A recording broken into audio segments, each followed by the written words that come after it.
The Omicron variant has spread all across the country at this point, so we'll talk just a bit about what's going on there, and the fact that it seems to have shown up only in fully vaccinated people. Don't worry folks, it doesn't mean the thing that the right-wing sycophants want you to believe that it does, but we will talk about everything that's going on with that. In other news, more news on the Supreme Court hearings about the abortion case, so we'll talk a bit about that and see some of the bad takes. I've got the majority of what I have for this is going to be bad takes today, so let's go check that out and see what's going on with that. Further, Kyle Rittenhouse says he's destroying the AR-15 he used in Kenosha, so we'll talk just a bit about what's going on with that. And retirements and shifts in politics. People running, people dropping out, and who is going to come and make an attempt for this. It is going to be all this and more. Let's go, Brandon. I'm Jay Edgar, and this is Contemporary.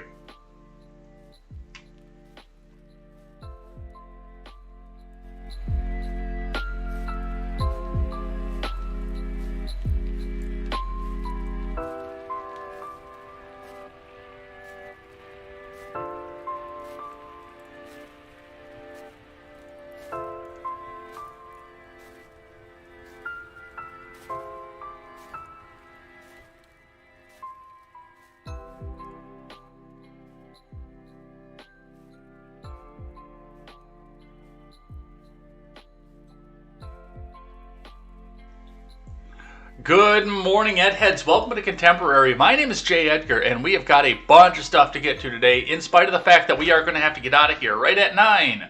I don't know if we're going to finish it all, but I know we've got to talk Maxwell, we've got to talk Rittenhouse, we got to talk Supreme Court, and we have got to say a special thank you to the people who chatted in the live chat throughout the week here. Remember, if you are just lurking throughout the week, I can't say thank you, so you have to make sure you get at least one message in.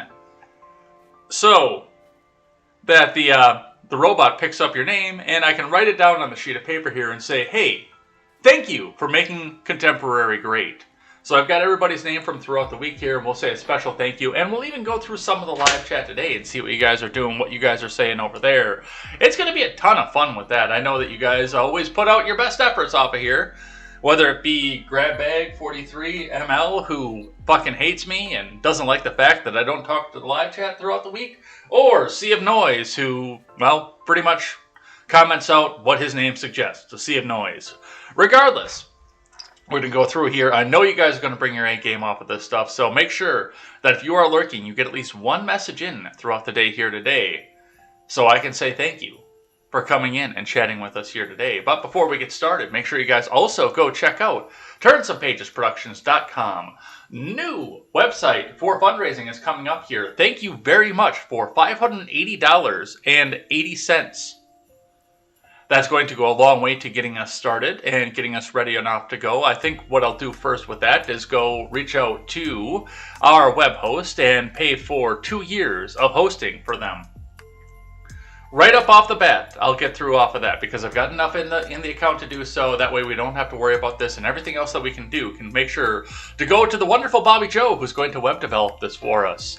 Thank you so much, everybody who came by and helped out with that. We will get a new fundraiser going to see if we can pull up the other $1,400 for that and get some news up here in a nice, easy place where you can go and access the R-rated conservative, who is no longer going to be on YouTube.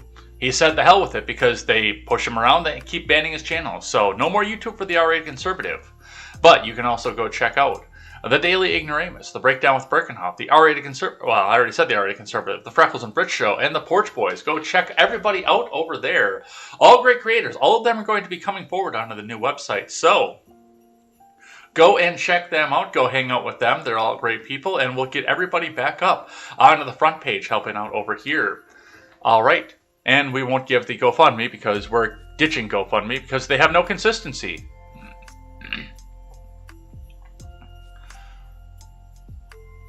All right.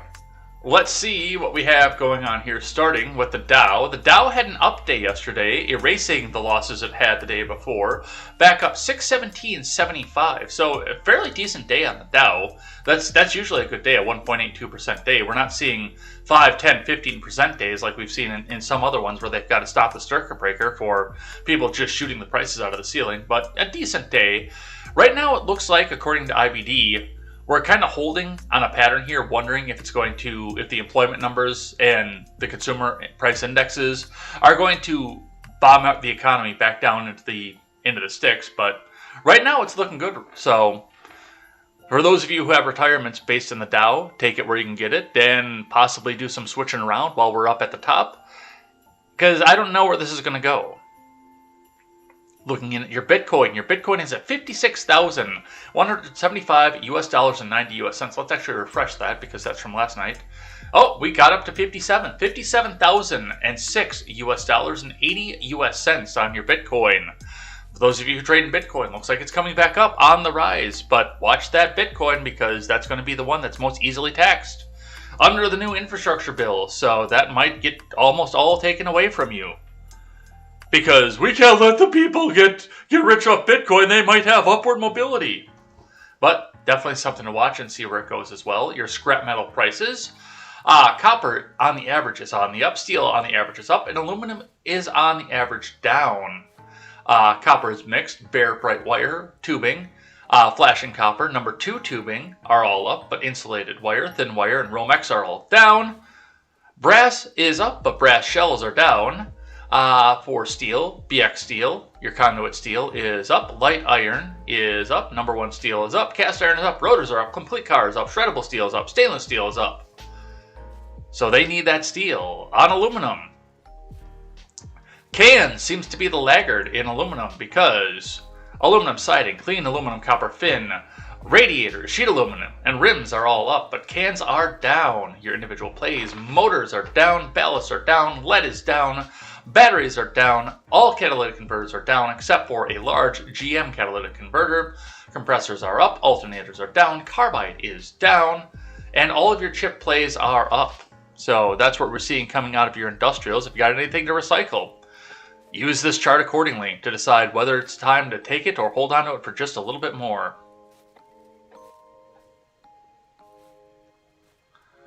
All right, let's see what IBD has to say. Dow Jones Futures awaits jobs report after market rally. DocuSign dives, Tesla rival reports booming EV sales. I wonder if it's NIO and they're just cooking the books because it's fucking China. From Ed Carson, Dow Jones Futures tilted higher Friday morning, along with S&P 500 Futures and NASDAQ Futures erasing overnight losses. With the November jobs report due, more states reported some Omicron COVID cases, while DocuSign tanked on weak guidance. I will be curious to see where this goes with the unemployment rate, because a lot of this did have to do. I know that a lot of people went back to work when they got cut off of unemployment, but a lot of them switched over to welfare too. The labor force participation is still quite low, in spite of the fact that the unemployment rate is also very low. The major indices got a much-needed bounce Thursday, reclaiming key levels and shrugging off early Apple stock weakness and an FTC lawsuit versus Nvidia, but the stock market rally remains under pressure. D.R. Horton and some other home builders flashed buy signals, but generally there were few quality stocks offering attractive entries. Yeah, I wouldn't go anywhere near a home builder right now. Not official financial advice. But looking at the fact that the Fed is about to taper and raise the prime interest rate, raise all the other rates, make it harder to borrow money, and on top of that, we don't know if the debt ceiling is going to go. I know they passed the short-term budget, and we'll talk about that, but as far as the debt ceiling goes, we don't know where that's going to be yet, so that's not one I would go near right now. I would at least wait until after the debt ceiling fight before I decided to buy into a home builder. Meanwhile, Tesla pulled back modestly on a bad day for EV makers. Lucid and Rivian fell solidly. China-based NIO, XPeng, and Li Auto stocks tumbled, with XPV and Li Auto falling well below recent buy points. The SEC Thursday said it's moving forward on a law that requires foreign companies to open up their books to U.S. review or face delisting.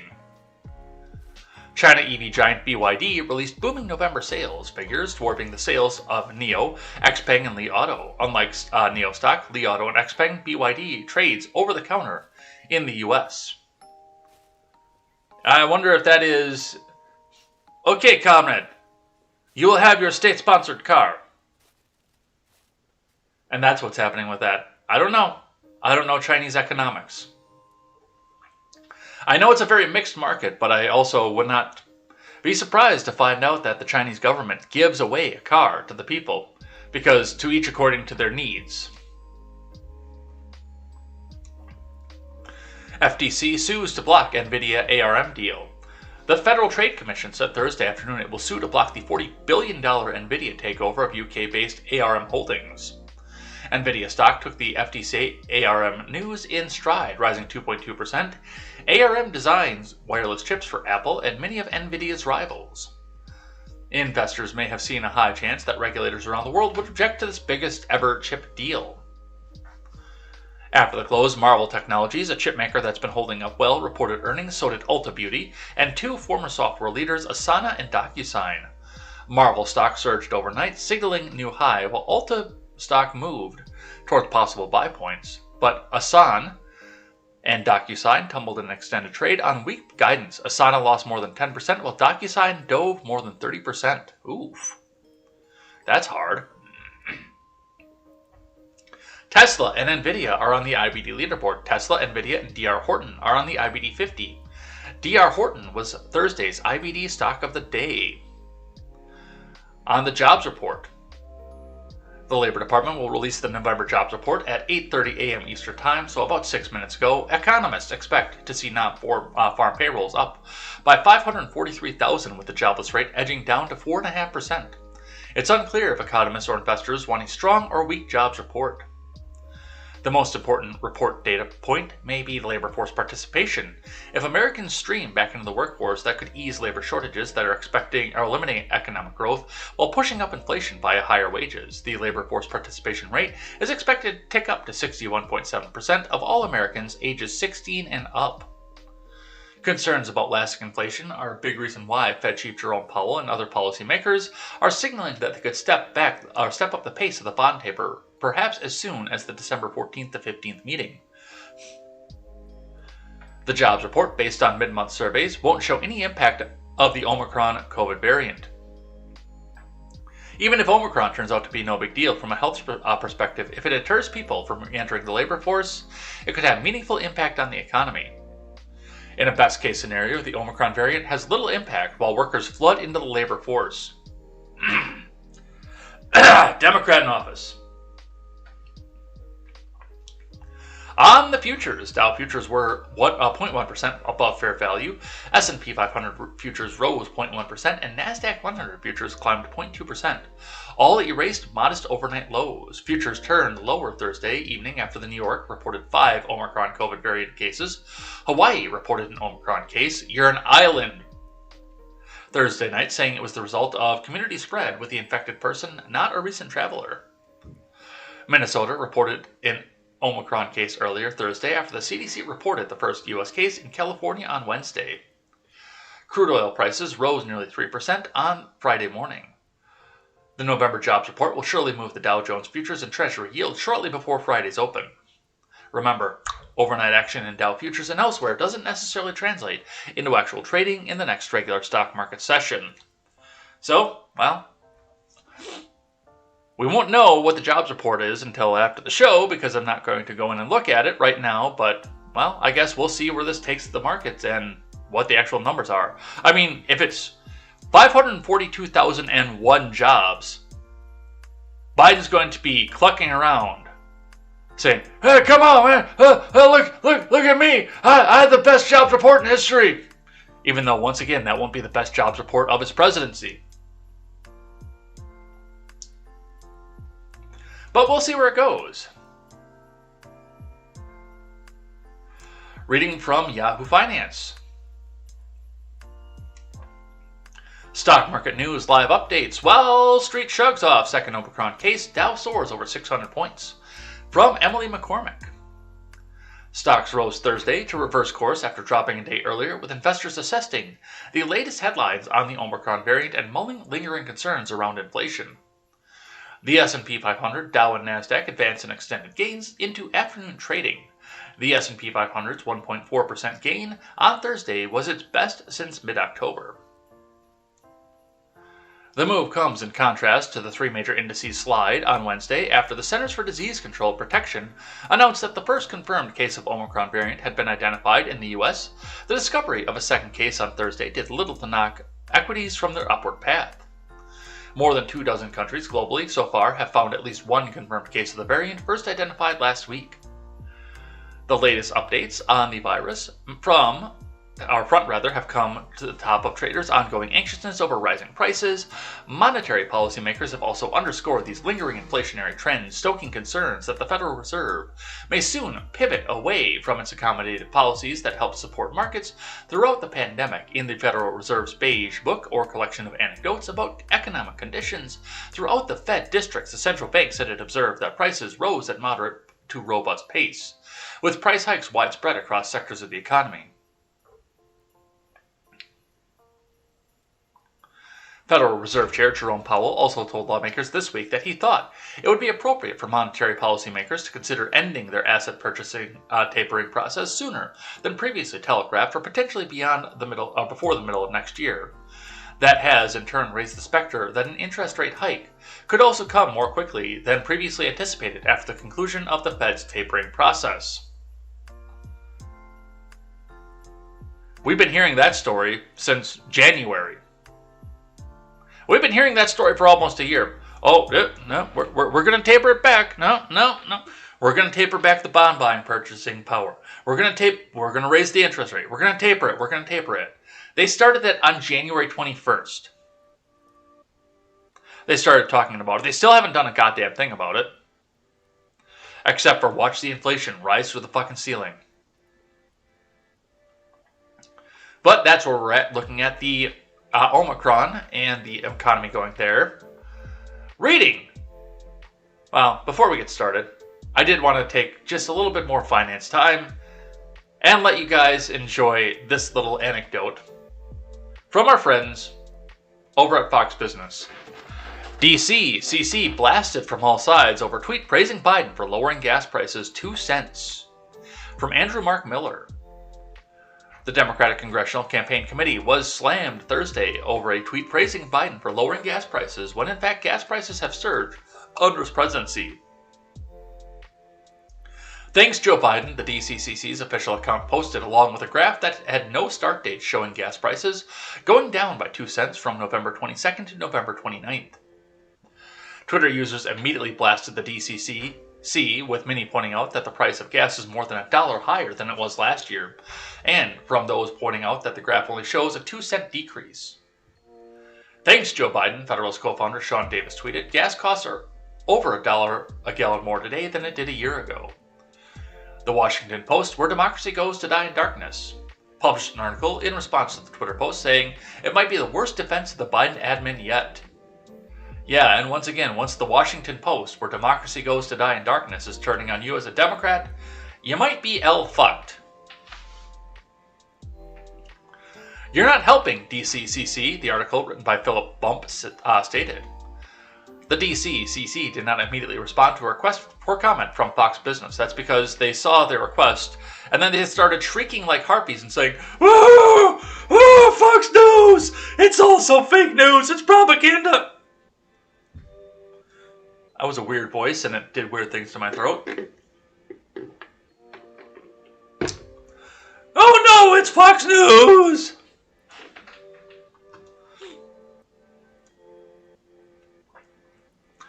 Sean Patrick Maloney's DCCC is one of the most incompetent organizations Washington has ever seen. A spokesperson for the National Republican Congressional Committee told Fox Business it's no wonder vulnerable Democrats keep retiring. The NRCC also posted a revised graph on Twitter showing how gas prices have dramatically risen during Biden's presidency. So, compiling this with the tweet is our friend of the show, Jessica Green, who states, the size of this oof is pretty legendary. Here's the tweet. Thanks, Joe Biden, for gas dropping 2 cents. From the 22nd to the 29th. And the NRCC chart showing gas from this time last year and even before and pointing out you are here.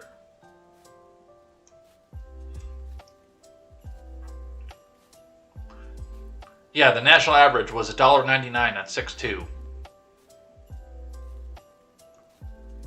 And 2.13 on 12.8 of last year.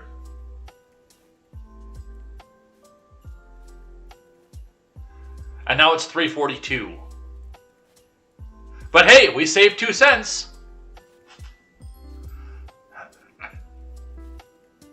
Thank you, Jessica Green. A little bit before we even get to the Omicron stuff, we have to do a little bit of funding stuff. Because this got passed out in the dead of night while nobody was paying attention. House sends government funding bill to Senate after GOP senators threaten to delay over vaccine mandates. From Charlotte Pence Bond. On Thursday, the House of Representatives voted to pass a measure that would prolong funding for the government through February 18th, but the Senate could still pose some challenges to the legislation. Spoiler alert, they didn't. As reported by the Wall Street Journal, the measure passed with a vote of 221 to 212. The measure reportedly needs to pass the Senate quickly in order to avoid a government shutdown before the deadline on Friday. The Journal noted some Republicans are pushing to amend the bill so that bars the Biden admin from enacting rules requiring many employers to ensure their workers are vaccinated or tested weekly for COVID-19. Well, they don't have to do that because the Constitution will do that for them. That doesn't have to be in a bill, that's XX text. Not that I think this monstrosity should have fucking passed anyway, but regardless.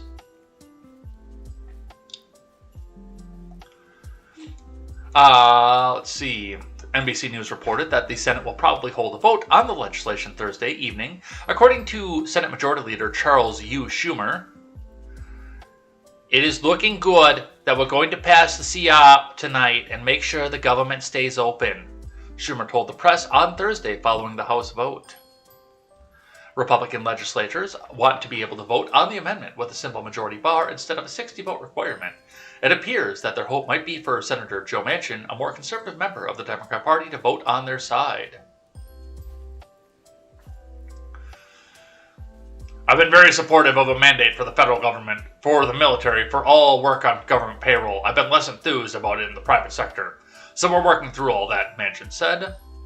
Some Republicans have been against a deal if it does not include a way to push back against the Biden admin's overreaching vaccination mandates. As the measure heads to the Senate, it remains to be seen what their next move will be. As the Daily Wire reported on Wednesday, congressional Republicans are planning to use an array of legislative tools, including the threat of a government shutdown, to challenge the Biden admin's vaccine mandate, according to a report from Politico. Because the Senate is running an incredibly small clock, funding officially expires on Friday, and because the Senate rules require unanimous consent to move the bill forward at an expedited pace, conservative senators believe they can drag out debate past the expiration of the funding, the Daily Wire reported on Wednesday. Mike Lee said on the Senate floor that if he and other Republican senators got a vote on whether to include funding for a vaccine mandate in the upcoming government appropriations bill, they might not delay the government funding bill, Reuters noted. All I'm asking for is a vote. It should take 15 minutes. We could do it right now, Lee noted, adding that he and more Republican senators in favor of the move desire a simple majority on the amendment.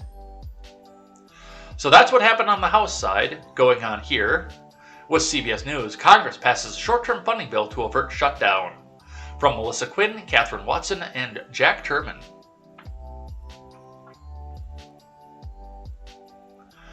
Both chambers of Congress on Thursday passed a stopgap measure that will fund the federal agencies into mid-February, sending legislation to President Biden's desk and avoiding a holiday season partial shutdown. The measure passed the Senate 69 to 28 with a substantial GOP support hours after passing the House 221 to 212. Congressman Kinzinger provided the sole Republican vote for that bill in the House. Adam, I don't know if I've got to go down to your office, and I think you have an office in Rockford. I don't know if I have to go down to your office and tell you this, because I know you probably don't watch Contemporary because it's evil right-wing propaganda. But Adam, no matter how much you suck the collective big blue veiny donkey dick of the Democrat Party, they're not going to bring your district back. It's not going to happen.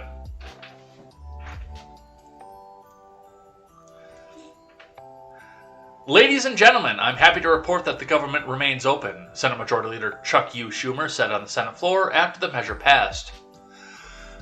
No!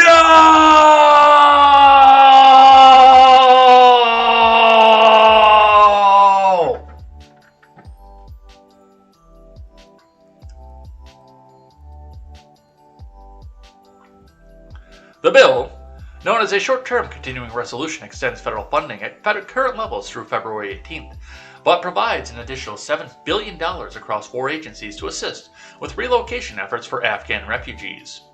An earlier short-term continuing resolution approved by Congress in late September extends federal funding through Friday. Appropriations Committee Chairman Rosa DeLauro said in a statement that the new stopgap measure includes virtually no changes to existing funding or policy and allows the appropriations process to move forward toward a funding deal. Senator Richard Shelby of Alabama, the top Republican on the Senate Appropriations Committee, said he is pleased that lawmakers came to a consensus on the short-term funding bill, but urged appropriators to get serious about finishing bills funding individual agencies. He said in a statement that this work could only begin if both sides agree to begin the 2022 fiscal year, where the fiscal year 2021 finished. That means maintaining legacy riders, eliminating poison pills, and getting serious about the funding that we're going to provide for our nation's defense. Yeah, of course you want funding for our nation's defense. You're a top Republican on an Appropriations Committee. If that doesn't happen, we'll be having the same conversation in February.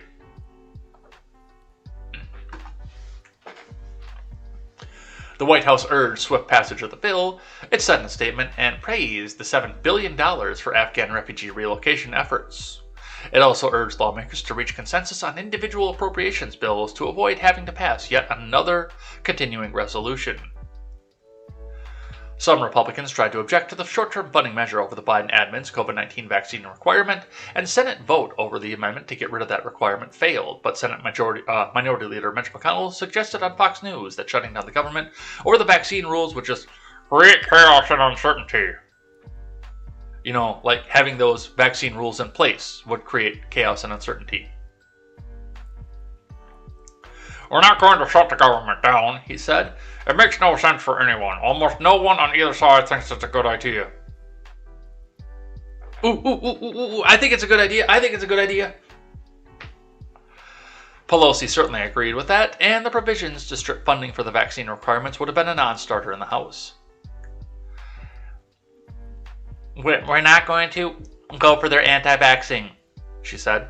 So if you think that's how we're going to keep the government open, forget that. So, we'll see where this goes and how this happens, but as of right now, yes, the government stays open until February.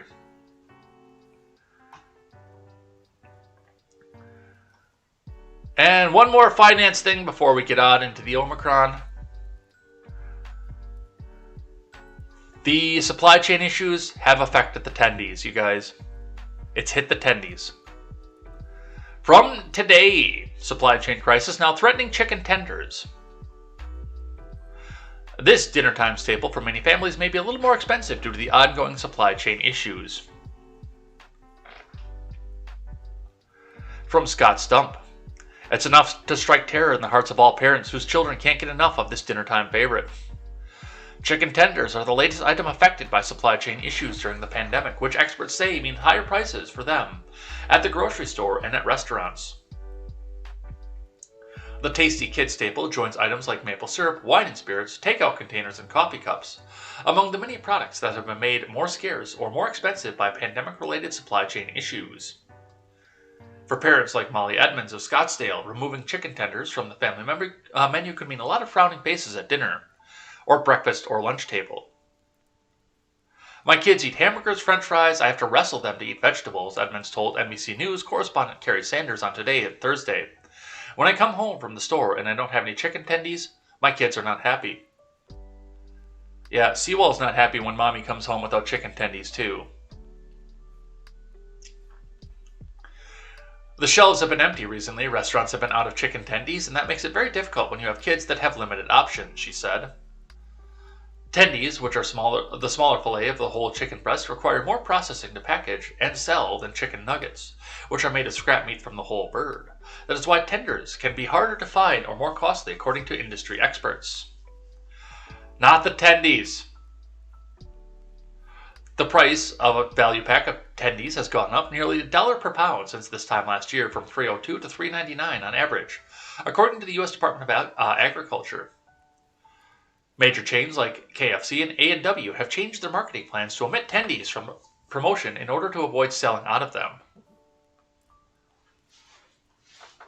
The tendies, man. They're coming for the tendies! But don't worry. Most popular president in history, successful presidency. All this other bullshit that they want you to believe. They're coming for the tendies. Alright, let's talk Omicron. From Oklahoma's News 4, to start off with, Minnesota man tests positive for Omicron after visiting New York for a convention. From Dara Bittler. The Minnesota Department of Health announced Thursday that a man who had traveled to New York City has tested positive for the Omicron variant of COVID-19. It's the second known case of the pinko fucking pox variant in the nation. At this time, reported sister station KRON. The MDH has said the variant was found through the variant surveillance program. The man, who was vaccinated, developed mild symptoms on November 22nd and was tested for the pinko fucking pox on November 24th. The MDH said the patient's symptoms have since resolved.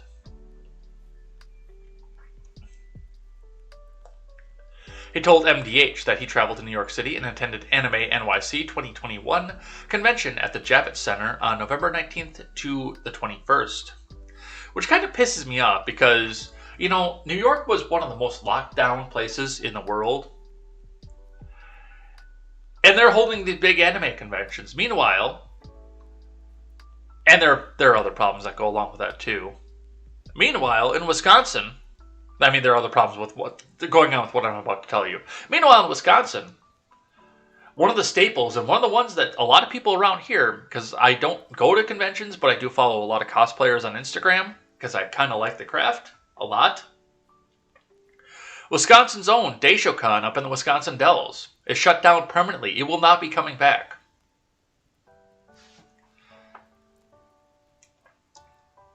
Since the beginning of this pandemic, the Minnesota's nation-leading genome sequencing infrastructure and strong testing network have allowed the state to quickly track the pinko-pox virus and better understand its spread. Today, these tools detected a case of the Omicron variant in Minnesota, said Tim Walls. This news is concerning, but not a surprise. Tim, you should probably be paying more attention to Brooklyn Center right now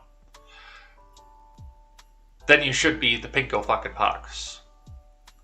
We know this virus is highly infectious and moves quickly throughout the world. Minnesotans know what to do to keep each other safe now. Get the vaccine, get tested, wear a mask indoors, and get a booster. Together we can fight this virus and keep Minnesotans safe. You know, all the things that this guy was doing and he still got the virus.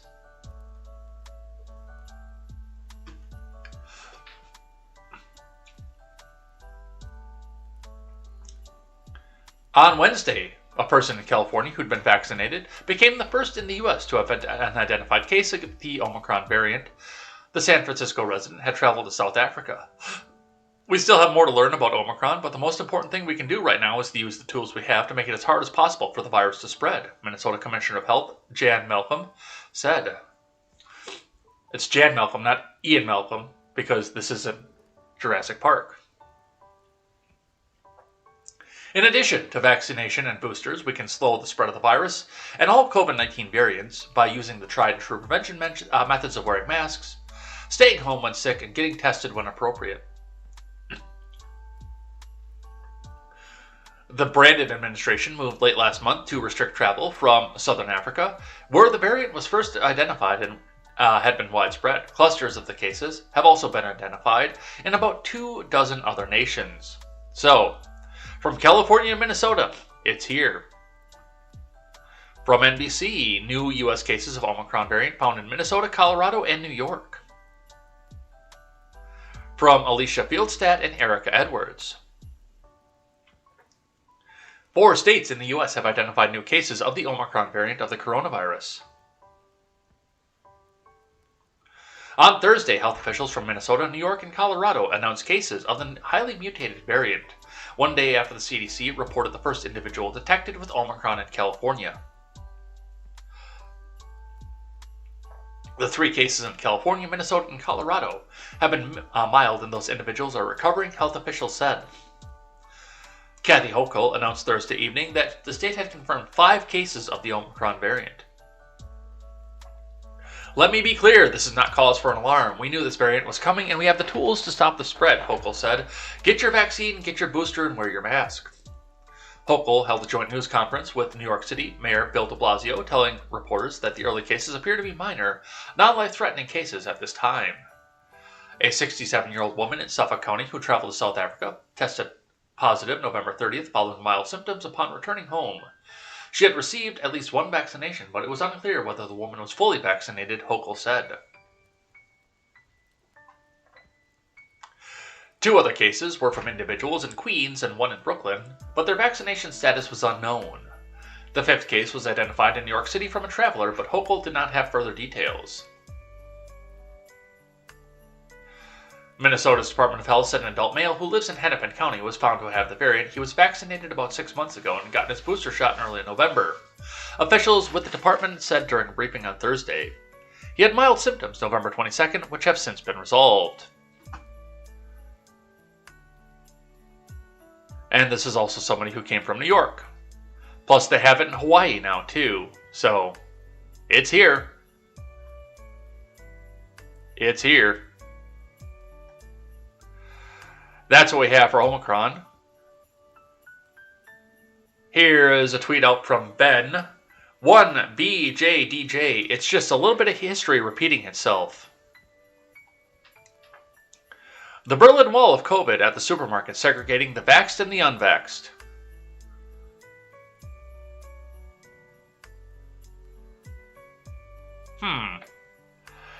Boy, does this feel familiar, especially in Germany.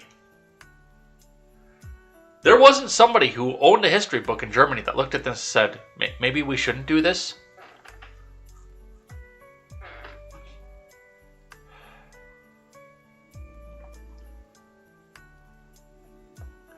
Alright, from Reuters. U.S. to extend transit mask mandate through mid-March, according to sources. President Biden's administration will extend requirements for travelers to wear masks on airplanes, trains, and automobiles, at airports and at train stations throughout mid-March to address ongoing pinko-fucking-pox risks, sources briefed in the matter told Reuters. A formal announcement extending the requirements through March 18th is expected on Thursday, the sources said. The White House and Transportation Security Administration declined to comment. TSA in August extended the transportation mask order that runs through January 18th. So, there you go.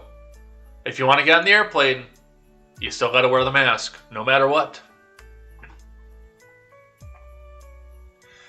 And one, I don't typically use Breitbart, but I know that this probably has something to do with the vaccine mandate and the vaccines themselves.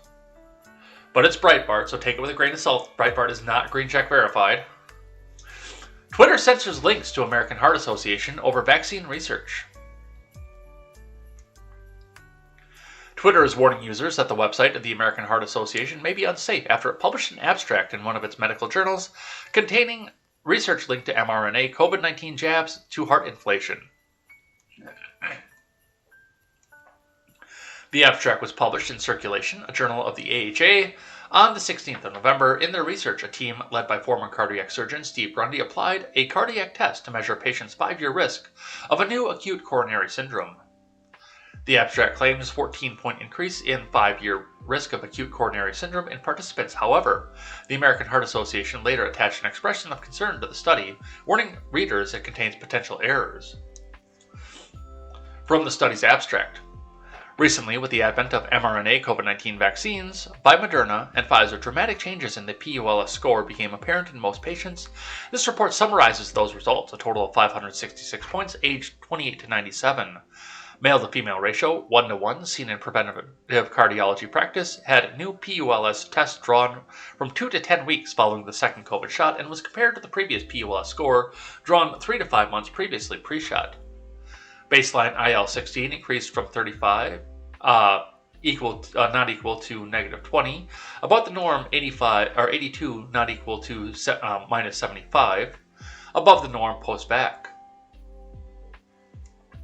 And a lot of numbers that I don't particularly understand because I don't have medical training on that aspect. I have basic first aid, and that's about it. But it does look like, yes, there is an increased risk, according to the American Heart Association, from taking the jab. Whether it's true or not, we may never know because they are censored, which is really weird. Because these are supposed to be the be-all, end-all to heart health. All right, so there's your Omicron news. Some other news for the pinko pox for you. Breaking: police set up checkpoints after several people escaped from a government quarantine facility in Howard Springs, Australia. So far, 3 fugitives have been caught. All 3 tested negative for the pinko pox.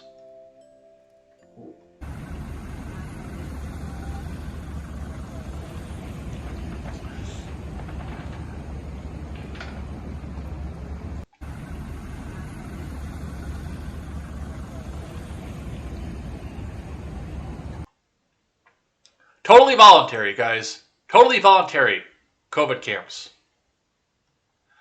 More news off of this. Netherlands announces COVID restrictions every 15 minutes from loudspeakers. According to Art Taking Back, Art Valley 818, this makes Hitler happy. Hoor maar. Hou je aan de basisregels. Alleen samen krijgen we corona onder controle. En dit hoor je dus elk kwartier.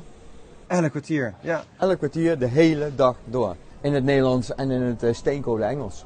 Welcome to the city of Eindhoven. Er hangen 4 boksen aan deze kant. 5 boksen aan die kant. Ik werk veel thuis. Je hoort het door de ramen heen. To prevent the virus from spreading, we stay under 1.5 meters from each other. Nou, ik word er persoonlijk gek van. Ik vind dit echt niet normaal. Het lijkt net of je heropvoedingskampen terecht bent gekomen. Ja, het wordt echt geforceerd aan je doorgegeven. We zijn normale mensen. We weten dat we er rekening mee moeten houden. Eigenlijk wordt er een inbreuk op mijn privacy hiermee veroorzaakt. Together we will get coronavirus under control. So, thankfully, the loudspeakers are in English. But as far as the narrator goes, does anybody speak Dutch over here?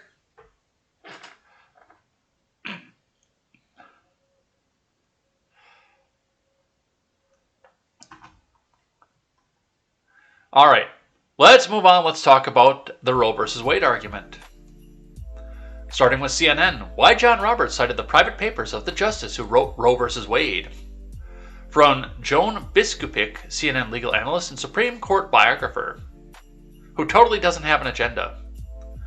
During Wednesday's historic oral arguments on abortion rights, Chief Justice John Roberts pulled back the curtain on internal Supreme Court negotiations and referred the papers of the late Justice Harry Blackman, author of Roe versus Wade.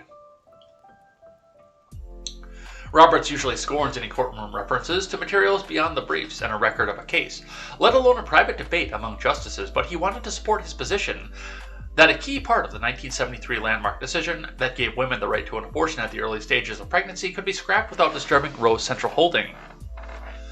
Justices loathe public scrutiny of their behind-the-scenes negotiations on case, and some disapprove of the colleagues arranging for the once private papers to be turned over to the public libraries when they die. Roberts called the Blackman files, open in 2004 at the Library of Congress, an unfortunate source. The court has delayed release of Justice John Paul Stevens' papers, in conflict with the bequest made to the Library of Congress before his 2019 death. So it was jarring Wednesday when Roberts referred to the Blackman papers as he sought to bolster his assertion that a crucial section of Roe v. Wade tied to fetal viability could be discarded without undercutting Roe. In that case, the justices, by a 7-2 vote, declared women have a constitutional right to end a pregnancy before viability. That is, when a fetus can survive outside the womb, which today occurs at 23 weeks. Roberts suggests the fetal viability was line was arbitrary and did not need to be considered part of Roe's essential holding, he appeared ready to uphold the Mississippi ban on abortion after 15 weeks. Mississippi abortion providers, backed by the Brandon administration, have challenged the law as unconstitutional. If I remember correctly, it's an unfortunate source, but in his papers, Blackman said the viability line was dicta. And presumably he had some insight on the question, Roberts said as he questions Mississippi Solicitor General Scott Stewart.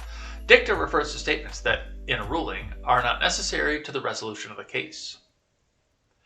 Roberts' brief comments failed to fully capture Blackman's correspondence with his colleagues and his ultimate decision. The justices mulled constitutional protection for abortion nearly half a century ago. Blackman indeed expressed some ambivalence regarding the point at which a state's interest in fetal life could overtake the woman's right to end a pregnancy, according to an earlier CNN review of several justices' files on Roe v. Wade.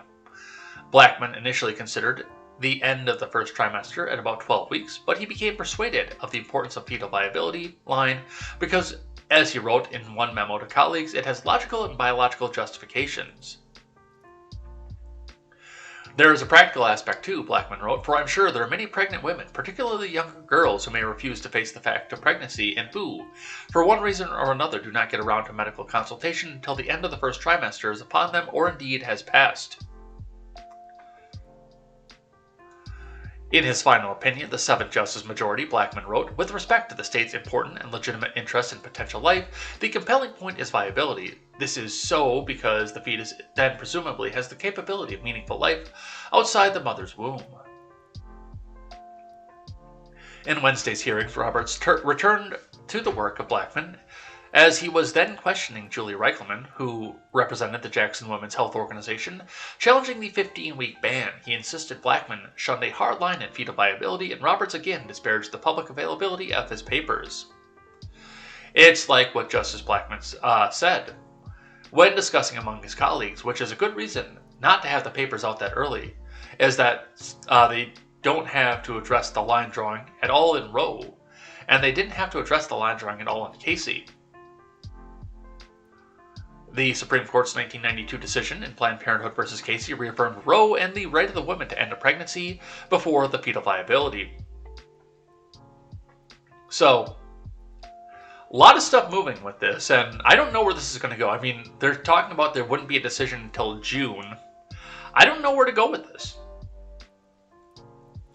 I like the right to privacy, but I don't like what it's being used for.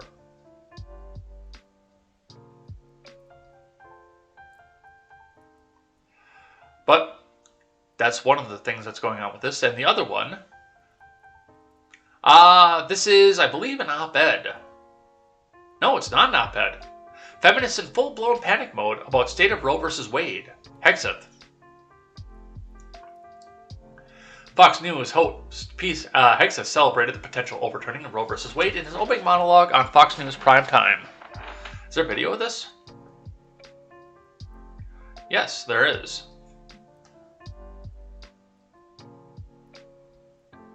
This week, we're seeing the culmination of decades of hard work, important work, and principled work.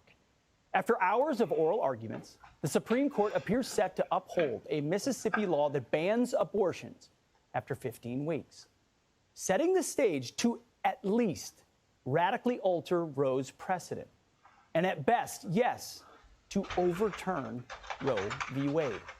The landmark decision that has led to the abortion of at least 62 million innocent American babies since 1973. A generational genocide of America's unborn.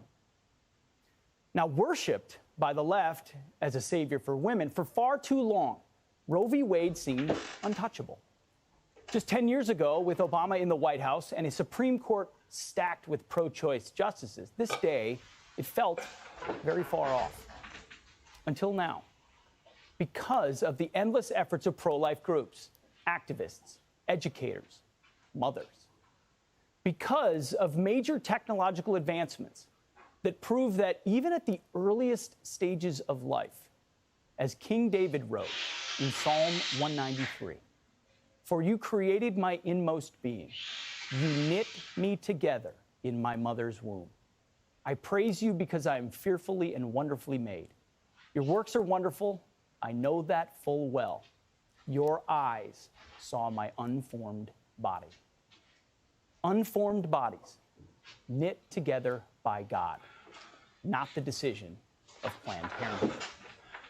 And as a culmination, because of Donald Trump appointing 3 strong conservative Supreme Court justices, it's all there. It had to happen to make this moment possible.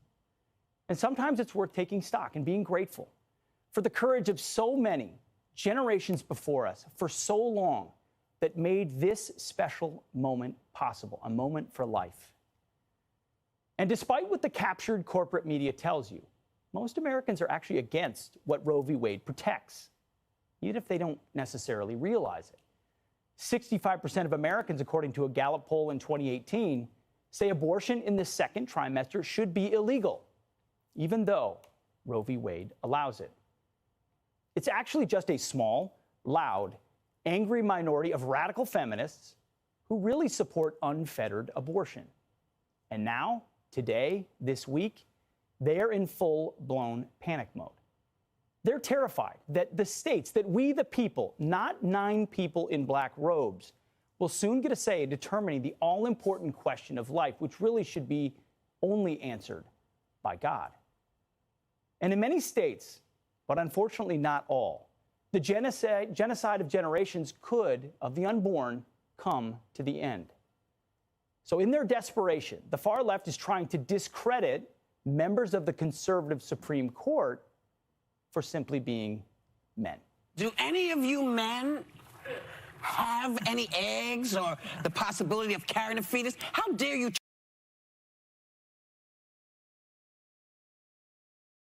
So that's what we have coming off of what this guy's got to say. And I mean, there's a lot moving with this. And I know that because he had to go back and cite Trump, this is going to be the thing that gets clipped to come out and said, see, Trump just wanted to control women.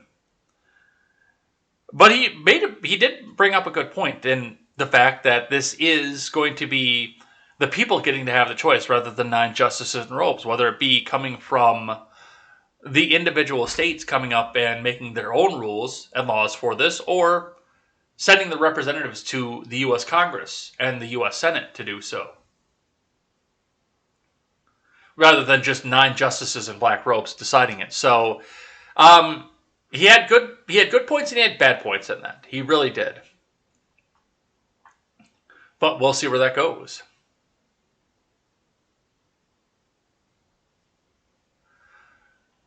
How about some takes on this?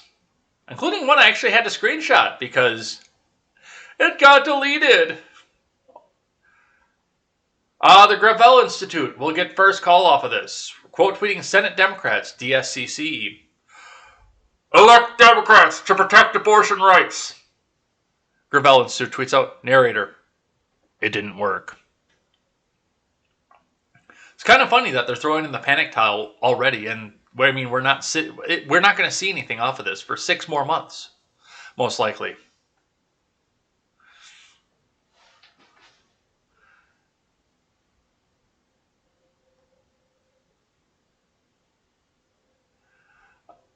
You know what's funny about this? And I see people talking about, I see Ron talking about men do not have eggs, but we have the key ingredients to fertilize them. Without that ingredient, the eggs are worthless. Yes, he's got a point there, but one of the other things that I noticed over the past couple days is the fact that we are currently back to, and this is probably going to be temporarily, but we are currently back to there are only 2 genders and men cannot get pregnant.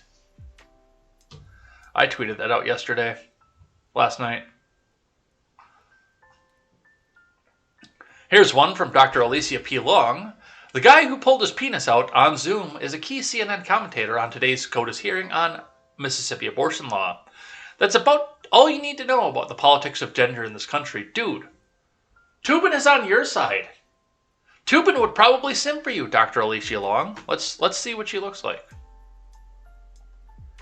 I could see Tubin simping for her.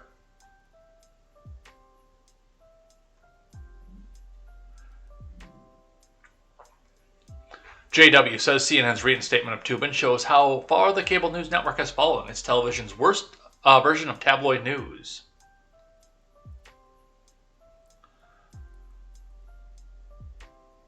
J.I. Mass says, victimless crime is not a life sentence. Change the channel.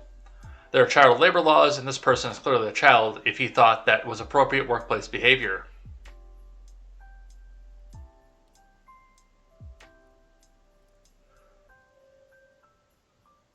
So that's bad take number 2.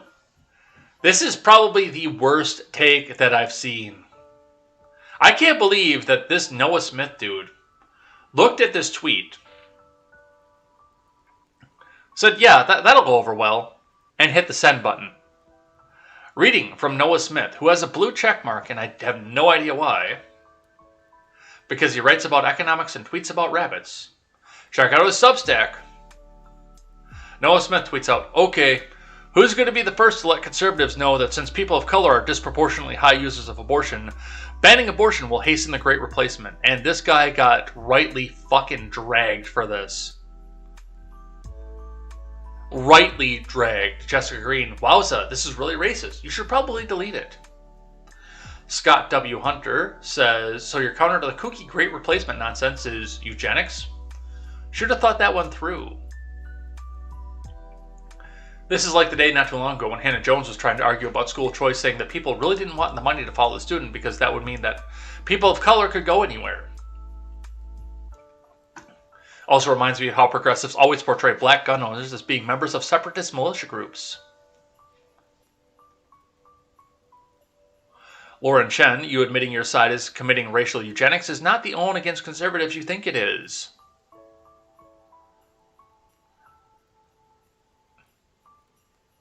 That George Costanza, that's racist. And there are people that are jumping back in and trying to defend this and just trying to make this bad against conservatives still, but they can't. Noam Bloom says, I can tell you don't often interact substantively with pro-life people, since all they do is point out that the pro-choice movement stunts POC population growth. Sure, some of it is concern trolling, but dismissing such a wide argument as such is unfair.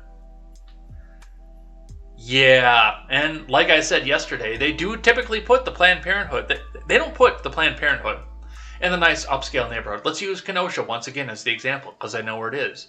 It's on Roosevelt Road, just a few blocks east, in a neighborhood that I won't walk in at night.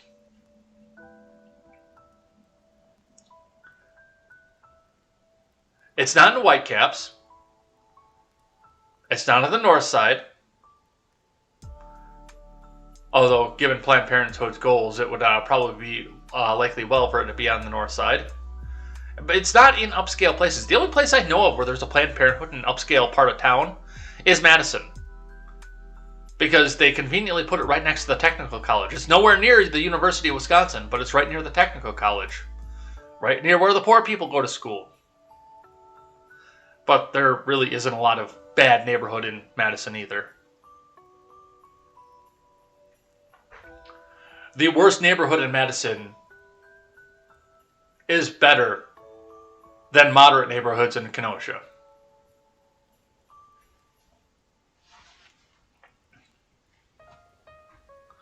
So that was racist.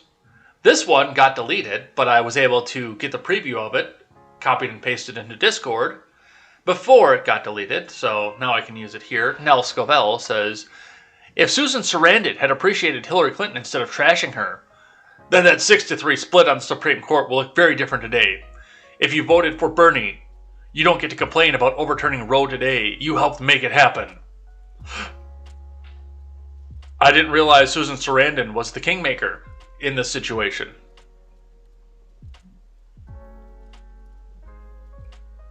But apparently, she was. Because this is all apparently Susan Sarandon's fault.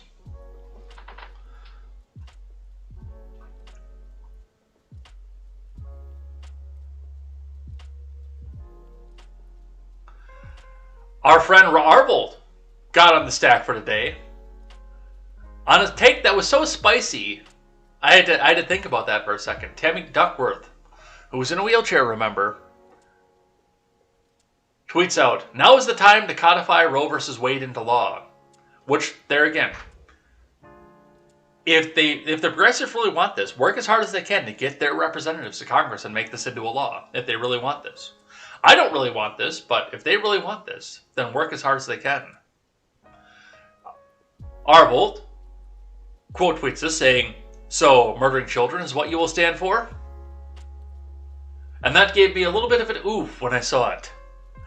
But I looked at it and said, okay, that's got to get on the show for the day. That one's got to get done. Thank you, Arvold. All right, and with that, we're going to move off of the abortion thing. Let's talk about Rittenhouse. Shoe on head. Oh, I went on Porch Boys the other night and asked them if I should ask Shoe out. Should I ask Shoe out? I think that would actually, that might actually cause reality to unmake itself if I dated Shoe. Because we're so far removed from each other. But other than that, she's my type.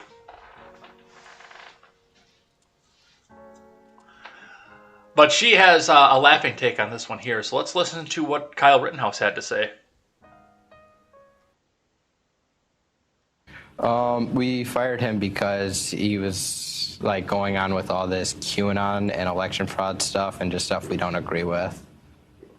And so it was his political views that led to you firing Linwood? A mixture of a little bit of that. And what else was in the mix? Just how he is as a person. And what does that mean? He's insane. Yeah, he is. I still remember the guy who drives between all the stores that I work for telling me that Sidney Powell and Lynn Wood were going to be the end-all be-all. And what do you think they would really risk their political or their law careers over this if there wasn't something there? See, the problem with Trump is that he got all the people who are absolutely fucking insane on board with him. Now, I like the fact that Lindell cleaned his ass up and made a pillow company and actually made something useful for the world. But the dude is out of his fucking mind. I'll enjoy his pillow. That doesn't mean that I need to go back and support his kooky ideas on QAnon and trust the plan.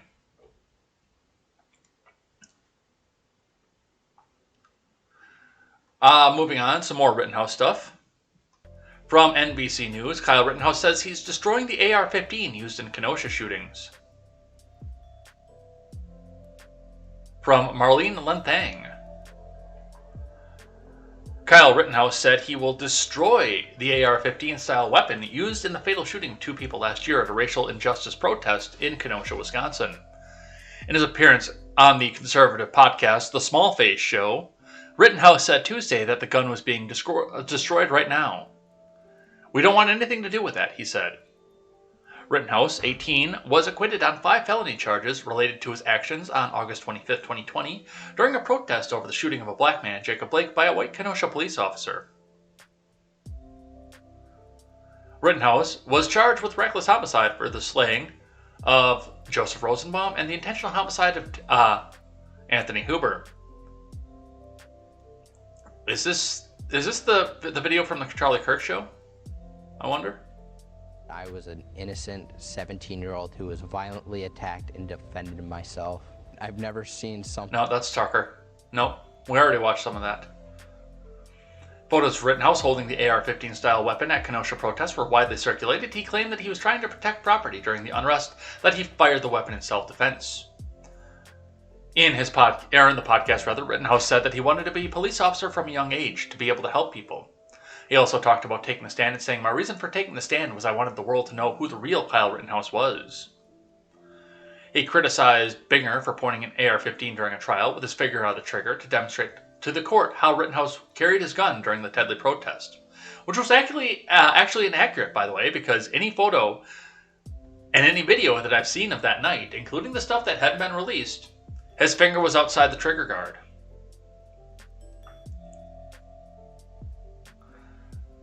He was pointing the gun at the gallery, and I looked at my attorney and I said, "Corey, that's gun safety 101. Loaded or unloaded. Treat any gun like it's loaded," he said, referring to one of his lawyers, Corey Shirafisi. Rittenhouse hasn't said what's next for him. He testified that he was taking online courses at ASU. However, the school said this week that he isn't enrolled there, the Arizona Republic reported. So, I hope that if he does have to get rid of this thing, I'm sorry to see it go, because that's a lot of his money, and I think he used stimulus money to go get it too, but that's a lot of money to just flush down the drain on that style of rifle. Or maybe he'll just do like that moronic teacher in Virginia did when she said she was going to destroy a rifle by cutting it in half, and inadvertently made a short-barreled rifle.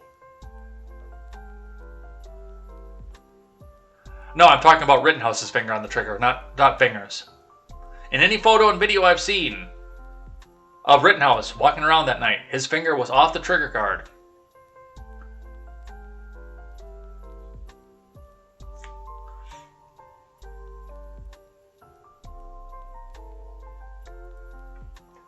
No, Binger absolutely had his finger on the fucking trigger, like a retard, like a moron. Absolutely did. There's no question about that. So I've got this article here from The Blaze, but I'm not going to use the video from The Blaze because they put their own spin on it. We'll use the one from Fox 6 up here in Wisconsin as well. Kenosha police released body cam footage of NBC producer caught following Rittenhouse jury, and it looks bad for the network. From Phil Shiver. Law enforcement in Kenosha have released the body cam footage from an incident involving an NBC producer accused of following the jury out of the courthouse during the Kyle Rittenhouse trial, and in short, it doesn't make the network look good. The footage picks up during a traffic stop on November 17th after police pulled over alleged freelance producer James Morrison for running a red light near the sealed jury bus. In the video posted to YouTube by Law and Crime, a police officer who introduced himself as Officer Jones asks Morrison, "Were you following a vehicle?" Morrison, who described himself as a producer for NBC, responded nervously by saying, "I was trying to see, I was being called by New York. I was going, maybe these are the people you need to follow, but I don't know. I was trying to just do what they told me to do." Let's listen.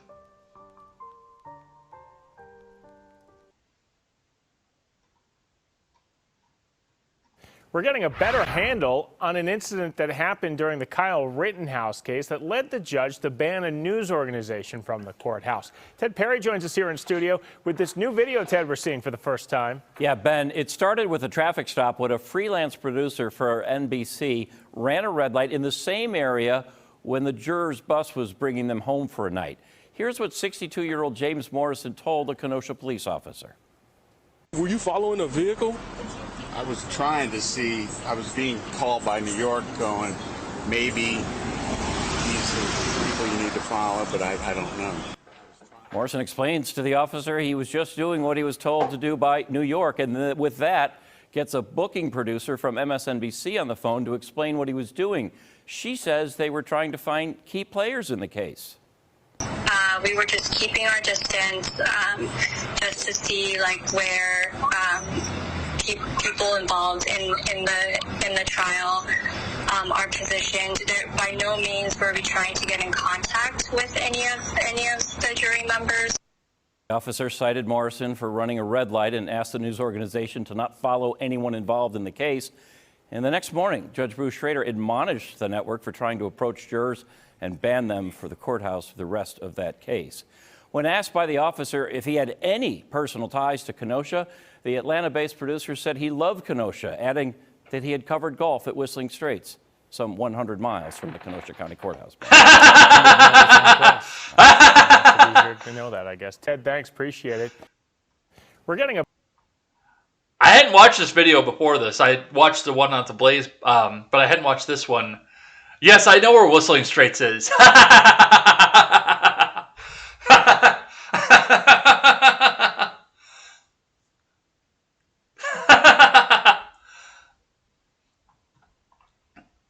Yeah, that doesn't look good for them.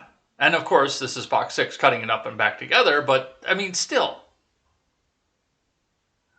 The producer went on to confirm that it was a booking producer in New York, not an affiliate in Chicago or Milwaukee, that had given him instructions to follow the jurors during their break from deliberations.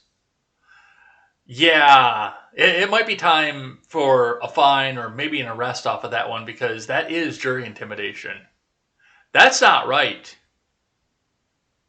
But regardless, it happened. What's this one? Yeah, that's the long one. Having the short one is, with as much as we have on the stack and the fact that it's 8:30, probably works out better.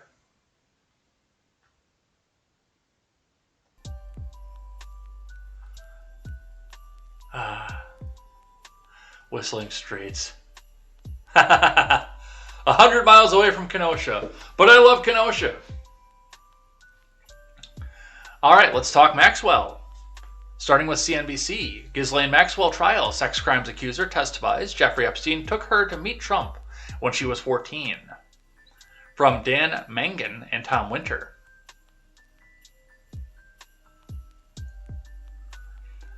A woman who said she was sexually abused by late sex criminal and financier Jeffrey Epstein and British socialite Ghislaine Maxwell testified Wednesday that Epstein took her to meet Donald Trump at his Florida club when she was 14 years old.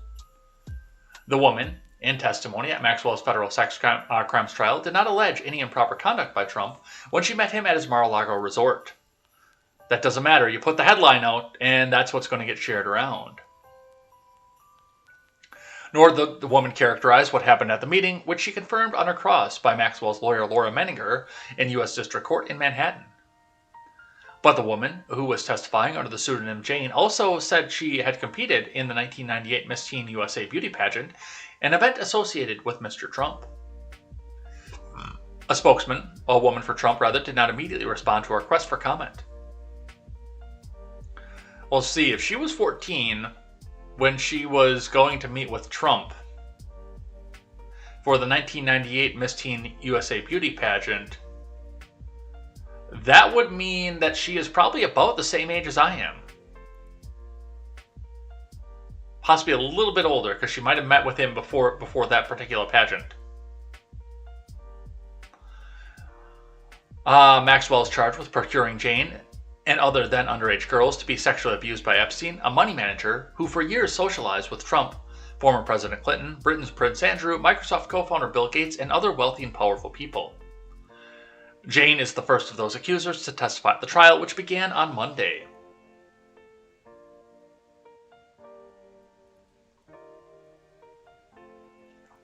Her account of meeting Trump was described in interviews she gave to federal investigators, which Menninger asked her about on Wednesday. Mr. Epstein introduced you to Donald Trump, correct? Menninger asked. Jane replied yes. Jane said Epstein took her to Mar-a-Lago in a dark green car. Epstein died in August 2019 while in a Manhattan jail from what has been ruled a suicide by hanging while awaiting his own trial of federal sex trafficking charges. Epstein was arrested a month before his death. Trump said at the time he was no longer friends with Epstein and that they had not spoken for up to 15 years. I'm not a fan of his, Trump said then, but they used to be chummy. In 2002, Trump told New York Magazine, I've known Jeff for 15 years, terrific guy, wonderful guy, okay, the best guy there is. He's been a lot of fun to be with, Trump said then. It's even said that he likes beautiful women as much as I do, and many of them are on the younger side. The New York Times in 2019 reported that in 1992, a Florida businessman at Trump's request had organized a calendar girl competition at Mar-a-Lago.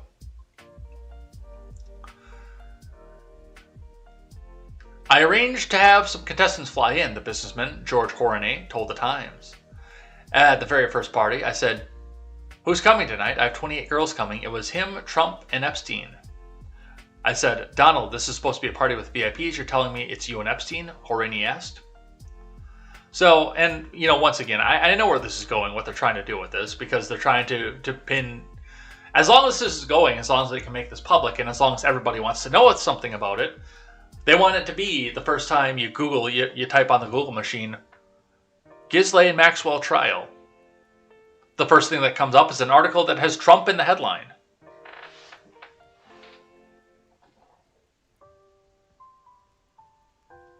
They're trying.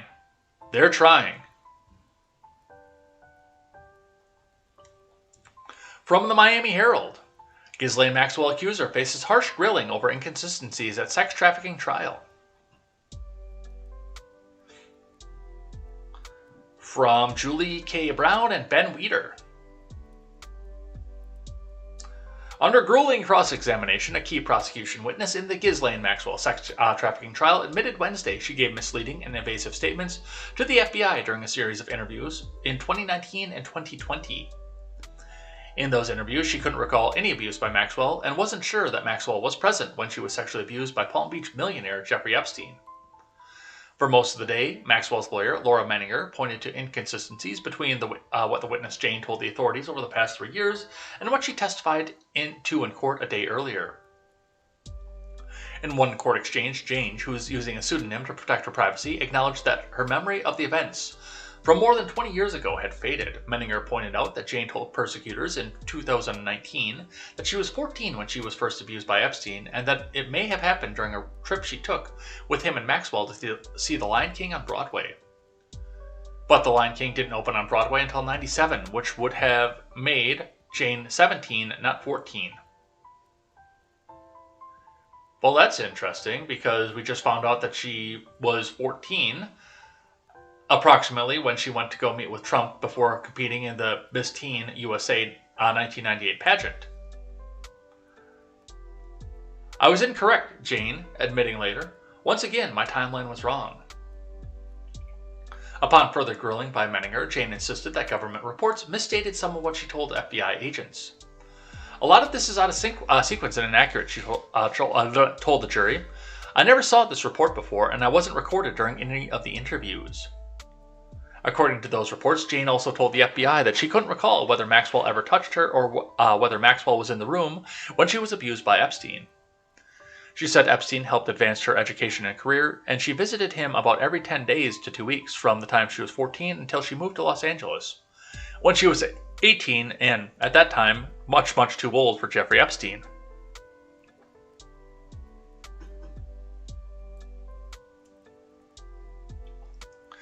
But this help came at a cost. Jane alleges she was raped by Epstein and forced to participate in group sex with Epstein and Maxwell and other young women, some of whom she identified by their first names. She recalled singing at 60 Minutes journalist Mike Wallace's 80th birthday and being introduced to Trump at Mar-a-Lago when she was just 14. She described a difficult childhood, particularly after her father, a music conductor, passed away. Her mother encouraged Jane to spend time with Epstein and Maxwell so that she could use their connections in the entertainment business to advance her acting and singing career. But Jane told authorities conflicting accounts about the abuse. At first, she didn't want to cooperate with authorities at all. Experts say that most sex abuse victims, particularly those who have been abused when they were young, have inconsistencies in their story. Wendy Murphy, a former mass prosecutor who teaches course on sexual violence law at New England Law Boston, explained that while such inconsistencies matter, they don't typically sway juries. So, and of course, I mean, this was all going on 23, 25, especially if she was 17 in 97, that's, going back to 14. That's almost 30 years ago at this point. So, I don't think that anything's going to happen to Ghislaine Maxwell. I'm putting my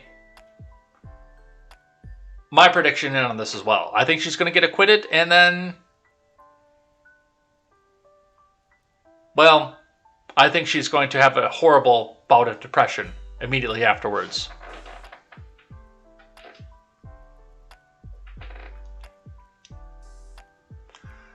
All right, Jeffrey Epstein's house manager says staff was instructed to see nothing, hear nothing, say nothing. From Lauren DeValle. The longtime house manager of Epstein's home in Palm Beach, Florida, read aloud from an instruction booklet Ghislaine Maxwell gave him in 2001 or 2002 that instructed staff in minute detail how to handle Epstein's homes. I'm sorry to say that it was very degrading to me. Most of the pages were just unbelievable to me. Juan Alessi, the manager, testified in federal court on Thursday. The manual contained instructions for staff to maintain extreme discretion for Epstein, Maxwell, and their guests. Remember that you see nothing, hear nothing, and say nothing except to answer a question directed at you. Respect their privacy. Alessi read from the manual. He took the rule as a warning to keep quiet about anything he saw. It means a kind of warning that I was supposed to be blind, deaf, and dumb, to say nothing of their lives, he said. Unless instructed otherwise, never disclose to Mr. Epstein or Miss Maxwell's activities or whereabouts to anyone. If the caller is insistent, you simply ask them to take a message, a time, a number where the caller can be reached. Do not be bullied, and do not show any reaction or impatience. Simply be firm, unless you read from the manual. Alessi flew commercial once to Epstein's estate in New Mexico to attend a symposium with the other Epstein staff about how to clean his houses, he said. He also recalled Maxwell's dog, a Yorkie called Max, traveled with her everywhere. He said that he had to bathe the dog every time before the dog traveled with Maxwell, and the dog shook with fear when she had to go on a plane. In Alessi's testimony Thursday, he explained what he witnessed while serving from 91 to 02. As the house manager of Epstein's estate in Palm Beach, Maxwell is charged with 6 counts, including sex trafficking of minors, in what prosecutors say was a scheme to lure and recruit underage girls for Epstein's sexual purposes. The trial also illuminated some of Epstein's connections to high-profile figures like Trump, Clinton, and Prince Andrew. None are alleged to have committed any wrongdoing in relation to the ongoing trial.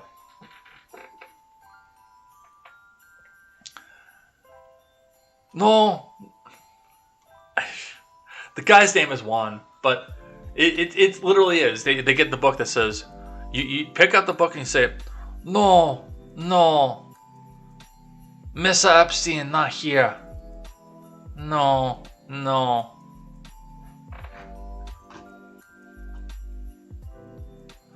All right, from the New York Post, Epstein's former housekeeper claims Ghislaine Maxwell was the lady of the house.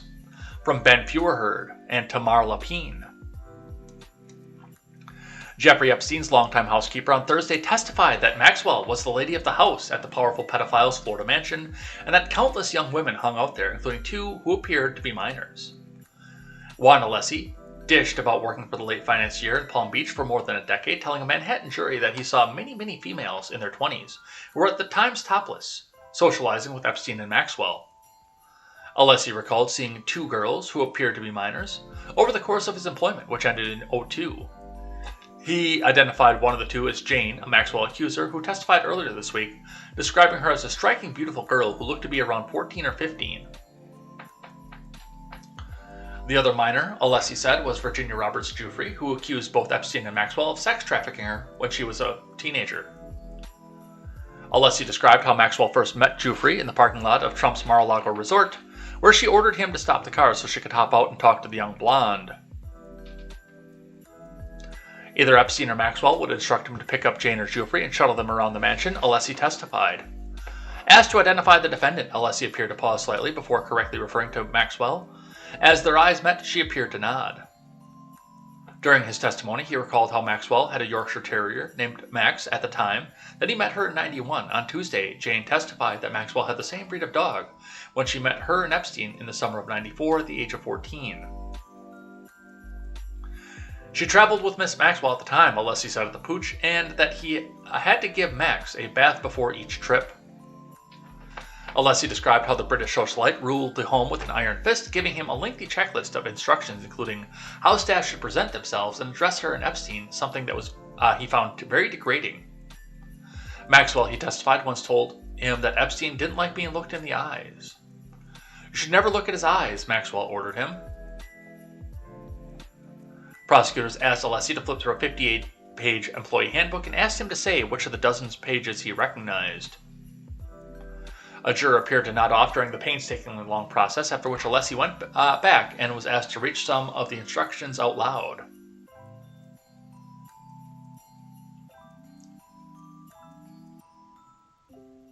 Remember that you hear nothing, say nothing, except to answer a question directed at you, one of the commands read. Try to anticipate the needs of Mr. Epstein, Miss Maxwell, and their guests, another one stated. And this is, by the way, this New York Post article, which I'm going to drop in the Discord, does have a copy of the book right in there. So I'll put that in the chat, and I'll put it in the Discord as well. At the bottom is a copy of the handbook. If you guys are interested in looking at the handbook, it's all right there.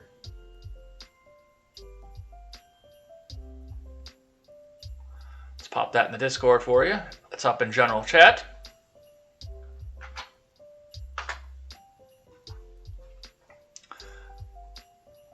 But that's what we have for that. From Insider, Maxwell and Epstein name-dropped Bill Clinton and Donald Trump to show they were connected to powerful people, accuser testifies at trial.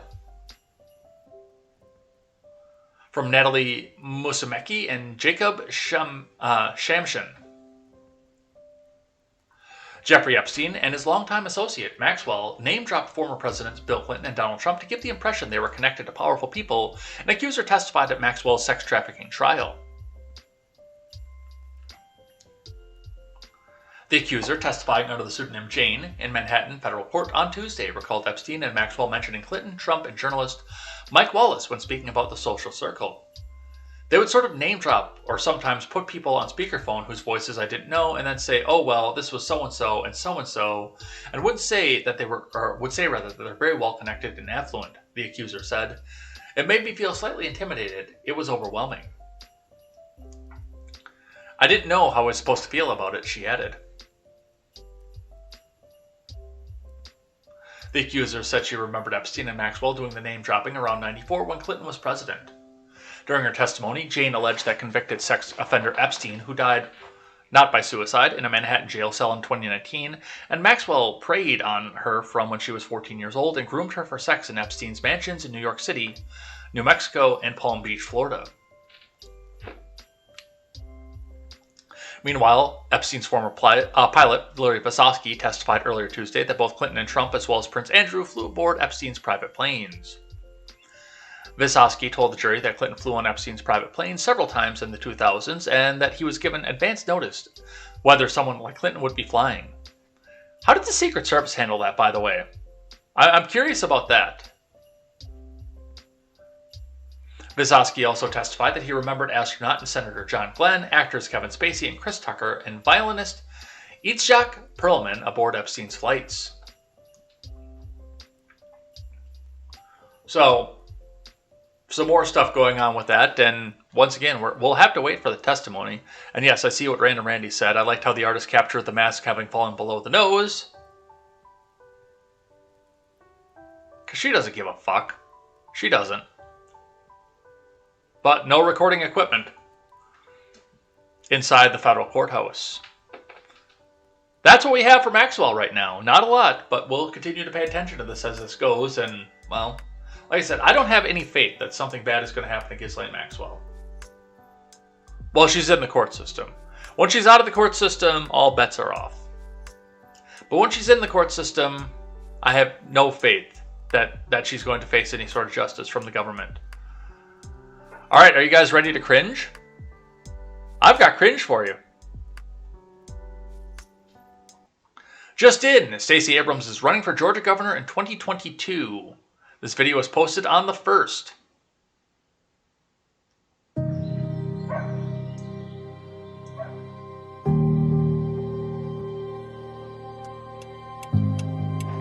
I've worked a lot of jobs in my life. How are you? I'm good. Thanks for coming. Absolutely. And for the past 4 years, Thank you for our daily bread. when the hardest times hit us all, Amen. I've worked to do my part to help families make it through. There you go. Paying off medical debt for 68,000 Georgians. Expanding access to vaccines. Bringing supplies to overwhelmed food banks. Lending a hand across our state, especially in rural Georgia. We help finance small businesses trying to stay afloat. And I spoke up for families being left behind. While my jobs have changed, what I know to be true has not. Our values are still strong. No matter where we come from in Georgia or how long we've been here, we believe in this place and our people. Folks who deserve to be seen and heard and have a voice.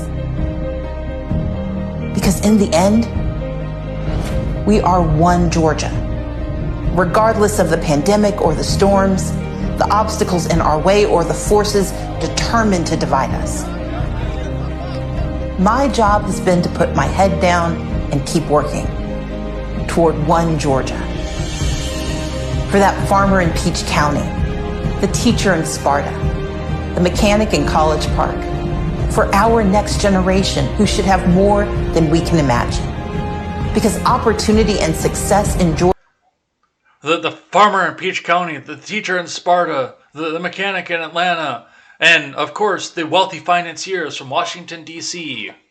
Georgia shouldn't be determined by your zip code, background, or access to power. But if our Georgia is going to move to its next and greatest chapter, we're going to need leadership. I think you'd make a really good governor. All you gotta do is stay tough and stay brave. Thank you. Leadership that knows how to do the job.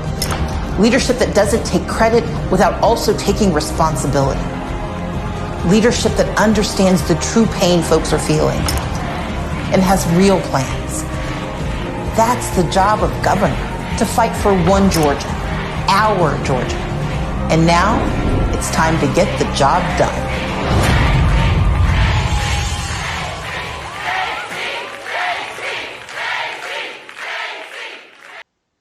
So, do they just use the same audio track in every political advertisement? Because it sounds like it's the exact same one every single time. And it's...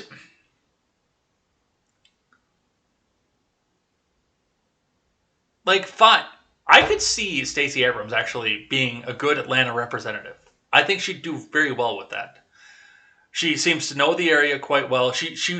Her desire, her need is to win a statewide race, though. And I don't think that's going to happen. Wasn't she a local rep at one point already? In a small district somewhere? Maybe, I think it actually was in Atlanta. Isn't that what she did before she ran for governor?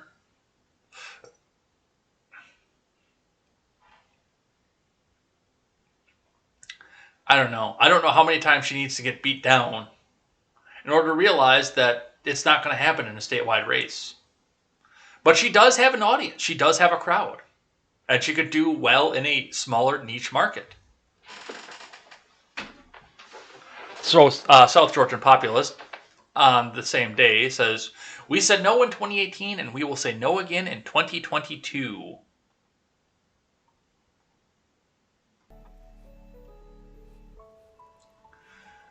All right. Furthering on with this, from ABC News, Democrat Stacey Abrams announced second try for Georgia governor. From Leibt, Ipsa. Stacey Abrams will be back on the campaign trail in a second bid for governor of Georgia next year, setting the stage for a possible rematch with Brian Kemp, whom she lost to in 2018. Abrams, hoping to become the nation's first black female governor, there it is, made her campaign announcement Wednesday on Twitter. "I'm running for governor because opportunity in our state shouldn't be determined by zip code, background, or access to power," Abrams said in an announcement video. "No matter where we come from in Georgia or how long we've been here, I believe that in this place and are folks who deserve to be seen and heard and have a voice because in the end, we are one Georgia." In 2018, she ran a high-profile race that was artificially blown up by Democrats in Washington, D.C. for governor against Kemp, but lost by less than 2 points. Honk honk, Abrams credits her loss to Georgia's restrictive voter registration process and voter purges. Following the loss, Abrams continued to gain notoriety as she advocated for voting rights legislation. She launched the Fair Fight Voter Protection Organization, which is credited with helping Joe Biden win Georgia in 2020, honk honk, as well as Raphael Warnock and John Ossoff, honk honk, honk honk, honk honk, win the state's 2 Senate seats. I don't know about that story, Highleaf.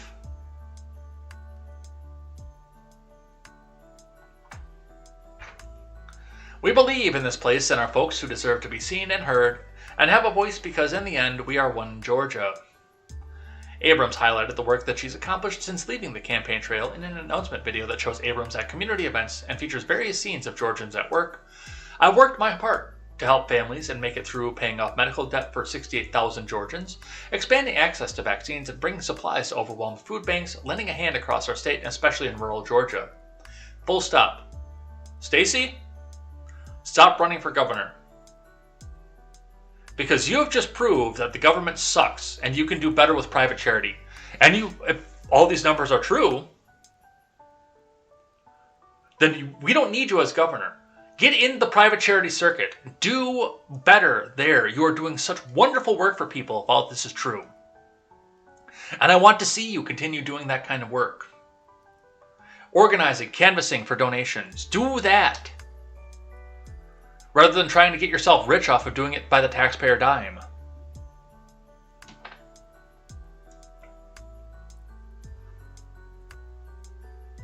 Amid her talking about issues such as the pinko pox and workers' rights, Abrams' campaign ad featured a lighthearted moment when she walked with 2 young children. I think you'd make a really good governor. All you have to do is stay tough and stay brave, the child tells her, likely alluding to a tough political battle ahead. Okay, that girl was like 8. No offense, and I know that my 8-year-old nephew is a Trump fan. I know that he is. But I guarantee you that I could walk up to him tomorrow. I could go up to my mom and dad's house tomorrow, walk up to him and ask him 3 reasons why Trump policy worked, and he would have no fucking idea. Sorry, Pugsley. But you're 8. Your parents make the majority of decisions for you, including signing off on being in that cringy-ass commercial.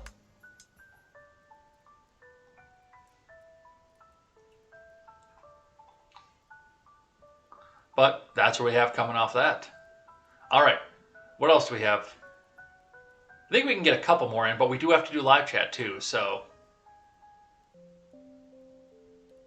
January 6th, Barbados. Barbados has been a country for a week, and we haven't covered it on this show just because we keep running out of time. I want to do this one, actually. So, speaking of finance and all the fun finance that we've had at the top of the show every day this week, we should talk about this one here. Because there is some shifting in Washington as well that we got to talk about, but we'll have to wait until Monday for that. But this one I wanted to touch on. To get some live chat in for that one, just to see, well, to see Helton's head explode. Elizabeth Warren ally Richard Cordray under discussion for Fed bank supervisor role, key senator says.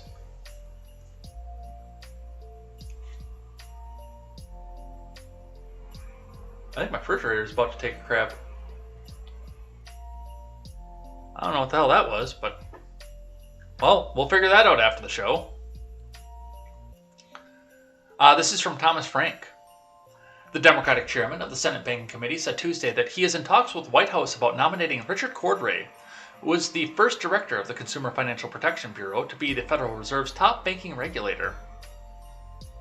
Sherrod Brown of Ohio told CNBC that he's spoken with the Brandon administration about Cordray and others who could serve as the Fed's vice chair for supervision and fill other vacancies on the central bank's board of governors. I know Cordray. I like him, Brown said. I'm talking to the White House about him and a number of other people. You can get that at a number of different places.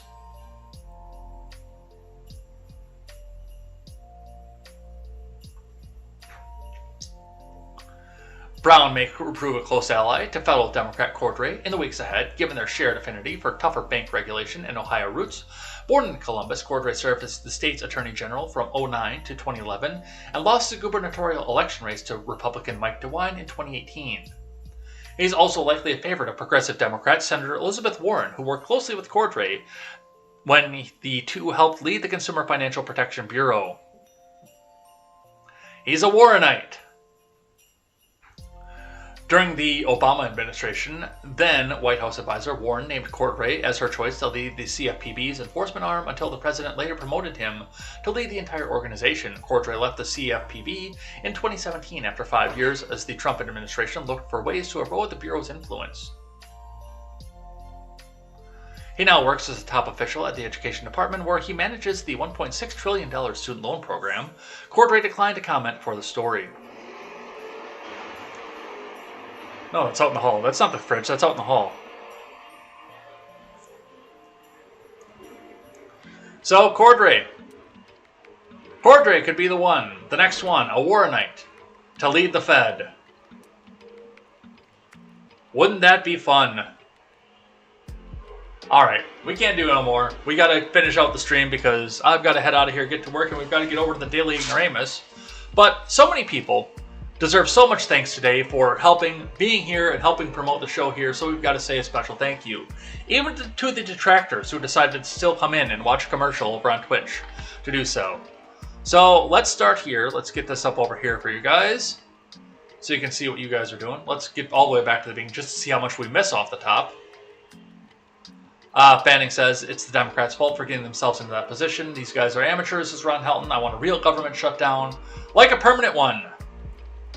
Yes, that's the dream. Randy says, I love how they point out during shutdowns that some 200,000 employees are laid off due to not being non-essential. I feel like the number of non-essential employees that the government should have should be 0. Ron Helton says, right. And Ron says there are a lot of people who are stressed over these immoral jab mandates. They all had the coof and don't want to take the risky jab.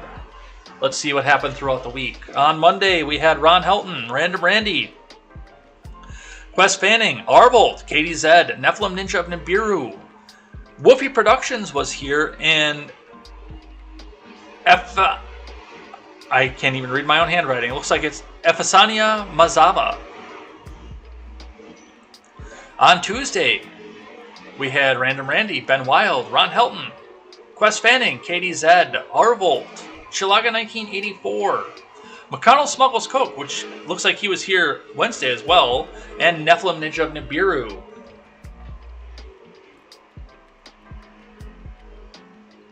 On Wednesday, we had Random Randy, Grab Bag 43ML. Why doesn't he ever look at the chat? I want to say something that'll trigger him. Why doesn't he stop and be triggered by what I had to say? That dude.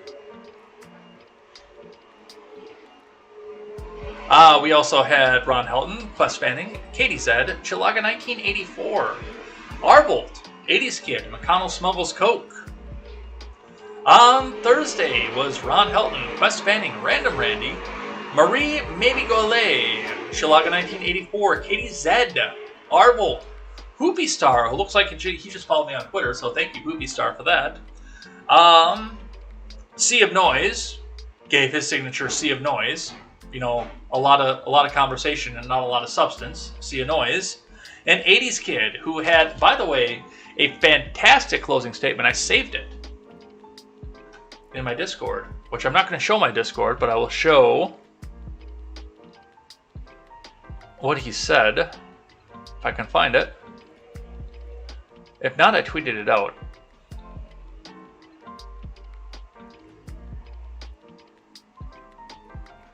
We were doing a lot of anime stuff yesterday in the voice chat, which is weird. I don't understand. Yeah, there's Sea of Noise that says that Google says this Moloch stuff is really anti-Semitic. Like I said, a Sea of Noise.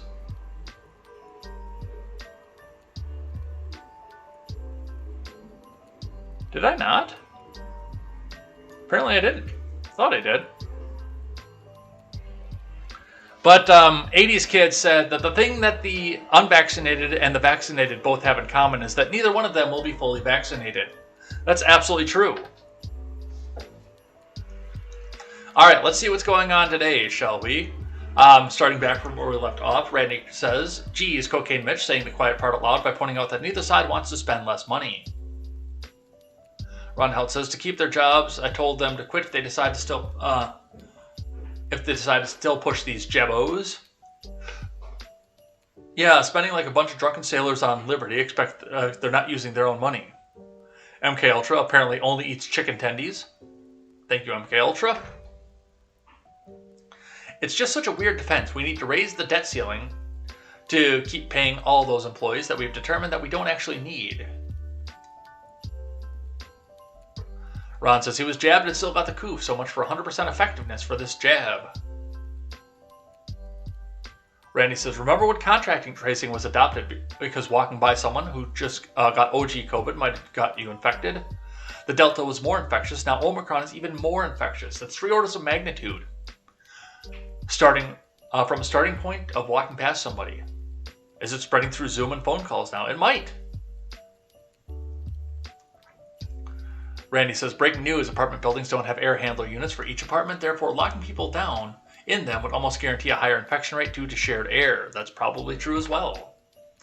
Highleaf says, surprised they don't call Biden racist for closing travel to Africa, but they don't take too much dirty money from another country. Ron says, Hokum is a moron. Get your vaccine. Just saw that a guy had the jab and still got sick. The variant is weaker. Still take it serious. But enough of the lockdowns and worthless mandates. Thank you, Ron Helton. Randy was apparently in a tarot reading thought stream the other night, and someone mentioned Omicron, and I asked the dumb question that were meant to make them think about how to explain it, while not giving away that I have a vast understanding of the topic. I had someone explain to me that the Delta variant only had 8 mutations, but the Omicron already has 32.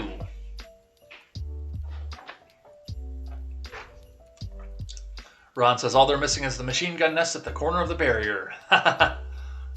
Variant and mutation are synonyms. Randy says the streamer said something crazy and attributed to QAnon. I don't honestly know what these people have to say. I asked her, do these crazy people actually say that out loud with words? She immediately responded with something along the lines of not really knowing what those people talk about. Sounds about right. Ron says Australia's lost. What was that guy from Happy Days who just passed? He said he had blood clots from the jab. I don't know. I didn't know somebody from Happy Days that just passed.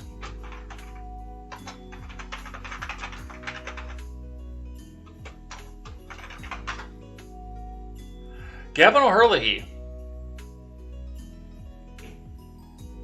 That was from November 13th. Happy Days and Willow actor. I know nothing about this guy. But I was pretty young the last time I saw Happy Days. My parents used to like it, but I was pretty young at the time.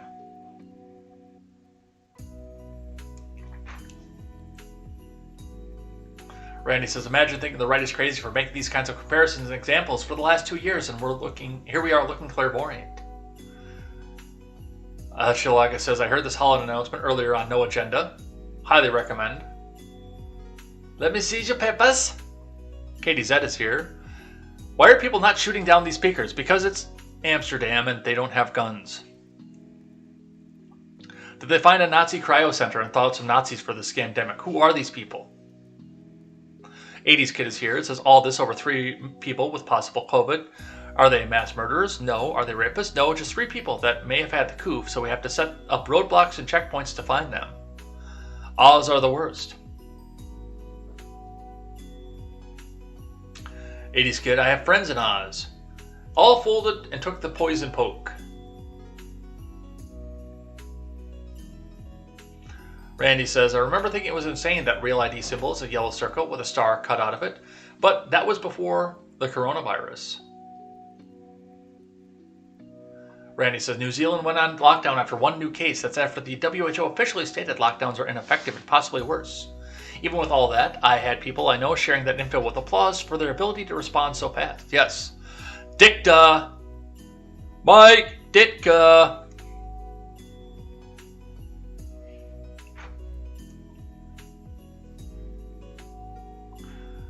Randy says, accurately, if viability is the line in the sand, it has to be the lowest age that any fetus was born and ultimately grew up to be human. It would also be a sliding scale as medical innovation improves. Yes. Look forward when fetuses can be transferred for later stages of incubation, or embryos for that matter. Ron says, strangely that it took this long to end it. Probably want to remove the fetuses and put them in growing chambers and make them wards of the state. Most likely. There could be a day when a 15-week premature baby could survive. I have a feeling that their opinion and viability would change then. Probably not. Because a lot of these people want to see abortion up to and including the moment of birth. Then sometimes, if you're Ralph Northam, even after. Randy says, thanks, Fox News guy, for using the Bible rather than their own terrible arguments against them. They respond so well to Bible quotes. Vampire Hunter D says, so women over 50 have no say because of eggs. I get you. I got you. Randy says, so people who have no money should not be able to vote. It would seem that someone who has no money shouldn't have a say on how the government operates. It's fair. MK Ultra was happy to see some pro-lifers yesterday at the clinic down the street. They were praying. Her saying that when the trans agenda is out there saying men have periods and men can get pregnant now, not really a good look. Yeah, no pregnant men. Or just tubing for her. Oh. The left is not big on consistency. They are not. That person's comment about changing the channel. It was a work meeting conference call.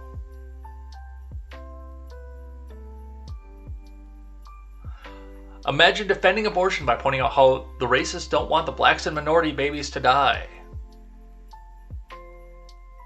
He should have also pointed out that minorities use abortion more because of the failures of sex education. Maybe even outright say they're too dumb to practice safe sex. Oof. Quest, does it have its own MLK Boulevard? Kenosha does not. I don't believe Madison does either. Milwaukee does. I've been on it. Arvolt. You're welcome. Arvolt.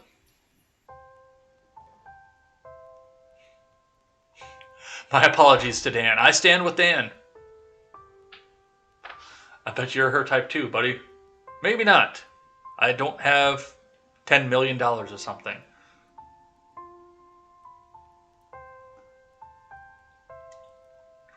Like I said, I think the world would end if I went out with Shu. And I'm a gentleman, so I'm going to leave it at that, but I think that if things went a step further than that, time would undo itself. Time would unmake itself.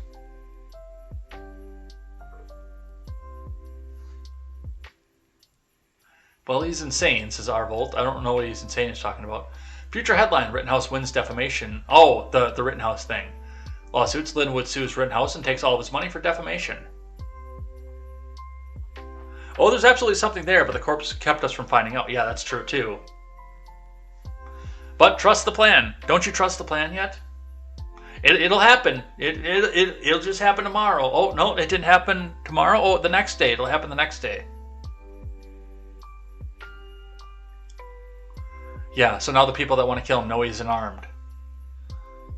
Ron Helen. So will he be replacing the AR-15 with a new one with 0 notches? How do you destroy an AR-15? Probably melt it down. Or did he put 2 hammer and sickles on the stock with a half of a hammer and sickle for the one-armed man? They cut them, melted them, etc. I hated that Finger was aiming down the barrel, but there were no sights on it. Waste of a good rifle, says MK Ultra. 80s kid says he should auction for charity. He should. Somebody will pay good money for that thing. And it may or may not be me. Rifle for sale, lightly used, some notches. Enter bid or best offer. He could have sold that for a stupid amount. Yeah, he could have. It was a piece of history. Seems a lot of the rioting toned down a bit after that incident. Randy says, that's why I say that Brooks guy should be skinned alive in the town square. I bet that would deter that kind of activity. In the trial, they'll always still find ways to get Trump, says High Leaf. Welcome, High Leaf. Randy says, so what you're saying is that your pedo boyfriend slave master had you with him at a resort where, because he's an important person, the owner Trump met with him. Stumpy is so wishy-washy, not the kind of person you want for a friend. He was a fan of Assange before the election, then pretended he didn't know anything about the case. Such a douche. Le douche! They reached so hard for a connection to Trump other than both being NYC billionaires while ignoring any of the other names that have been entangled. Ron says, I understand that Stumpy wants to distance himself from the sex predator, but there are photos of him in the company of Epstein. Well, if you go over to MAGA Twitter, no there aren't. He's pure. He doesn't do anything. He's going to be the savior. Just any day now, he's going to be reinstalled, riding in on a white Pegasus.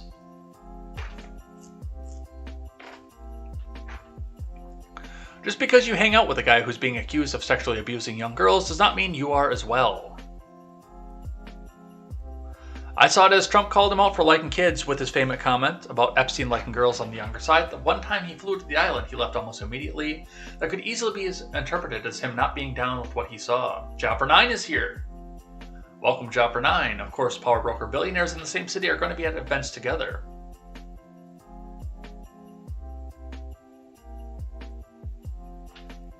Jopper9 is still a nurse.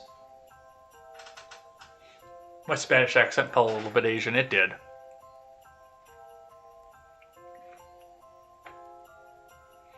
Didn't already run for governor once, or was it for the Senate? And she ran for governor. Stacy, I've worked a lot of jobs in my life, and I ate them all. Stacey Abrams is a manufactured actor for the globalists. The globalists. Chemicals in the water. Freaking frog's gay. Ron. Oh, Ron. She brings nothing to the table. She already ate it. Randy says she ran for governor and still actually claims that she won, but there was shenanigans, but also that voter laws are bad and the 2020 election was the most secure election. Honk honk.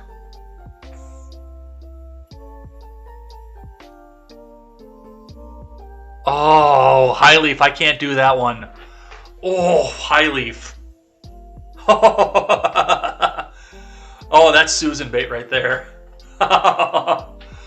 To divide a slate like she does with that race nonsense. Highleaf, that is Susan bait. I can't do that.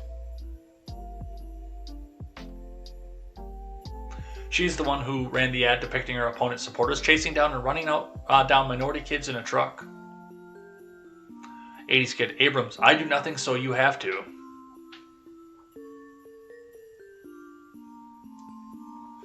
Did she fake her own kidnapping and say the state was racist? I don't know about that story.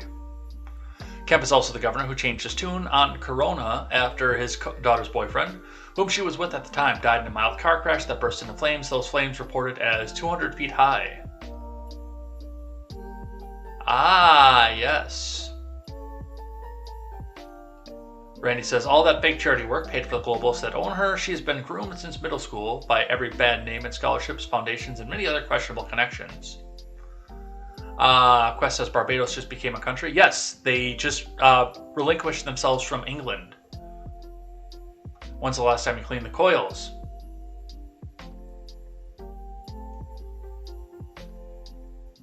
No comment. Fanning says, Elizabeth Warren, a great idea of someone who gets a clear idea of what the problems are and then leaps to terrible solutions. I know you like to use the Brandon thing, but I feel like Biden is better since he mistakenly called himself that while campaigning. Oh yes, don't trust me. I am here. I am Joseph Biden. These people are all too old. Get them out. Quest Fanning is taken off. Have a good one. Randy says, it's funny how they get mad that Ed doesn't interact with them. Try going into Pokemon's chat and whining about not getting a response from the streamer. Well, yeah, like I said, just like with what the grab bag dude was doing, he was looking to get a response, to get somebody to get mad at him and ban him so he could come out and say, oh, look, free speech and this and that and the next thing, and they don't really believe in free speech. He was looking for a target for somebody to get into an argument with. And this is not what this show is for. I have Ed Talk for that.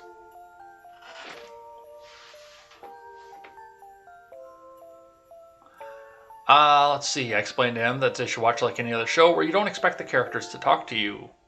Is that Google admitting that only Jews worship the devil? I thought you were heading out when you heard the sound in the hall. I'm glad Ed is reading the chat. I always do. Good old Google speaking the truth. Viability has no effect on what a fetus is, just as needing a pacemaker makes you a toaster. I mean, Planned Parenthood having their own MBL Boulevard, maybe rename the back alley, but whoa! Oh, I need to start reading some of this stuff before I read it out loud. Oh! But I'm an AI toaster, like in Red Dwarf, Arvold. I'm aware of Red Dwarf, but I never got into it. Never tried it.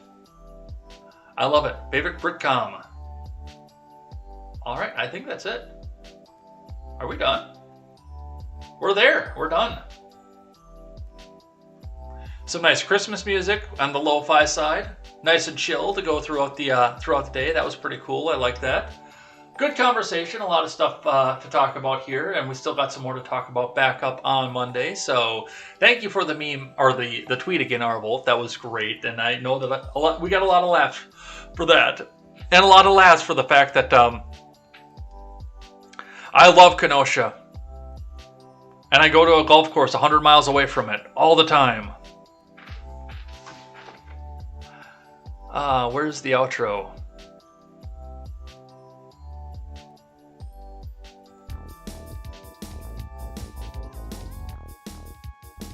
So, thanks everybody who came by and hung out with us in the live chat, and everybody who made the show special in the way that it was, including the things that I couldn't read on the air. Hi, Leaf. We'll be back here on Monday for more Contemporary Monday night, featuring the hairy-chested libertarian who was gracious enough to come in once again on the Last Minute Ask. So definitely go and check that show out. That'll be at 5:30 Central Time Monday night. I'll be working on the rest of the document and getting that over to him over the weekend as well, so he can read up on the stuff that we saw over the week, which is going to be a lot of abortion stuff. So definitely come and check that out. We'll be back here on Monday for more of this and this fun show, as well as the Ferengi Rules of Acquisition as well. So definitely come and check that out. Should we do some video games over the weekend? I think we should. Play some more Fallout 4, get some further on into that. I think that should happen because, well, I want to get to where I am with my other character, get closer towards the end game with that as well. So definitely come back and hang out with us for that if we do that as well. And no matter which way we go, we'll see you next time. And do, if you're on Twitch, hang around, because we're going to go and raid the Daily Ignoramus with it as well. And we will see you next time over here on Contemporary. And until then, I'm Jay Edgar, and this is Contemporary. Take care.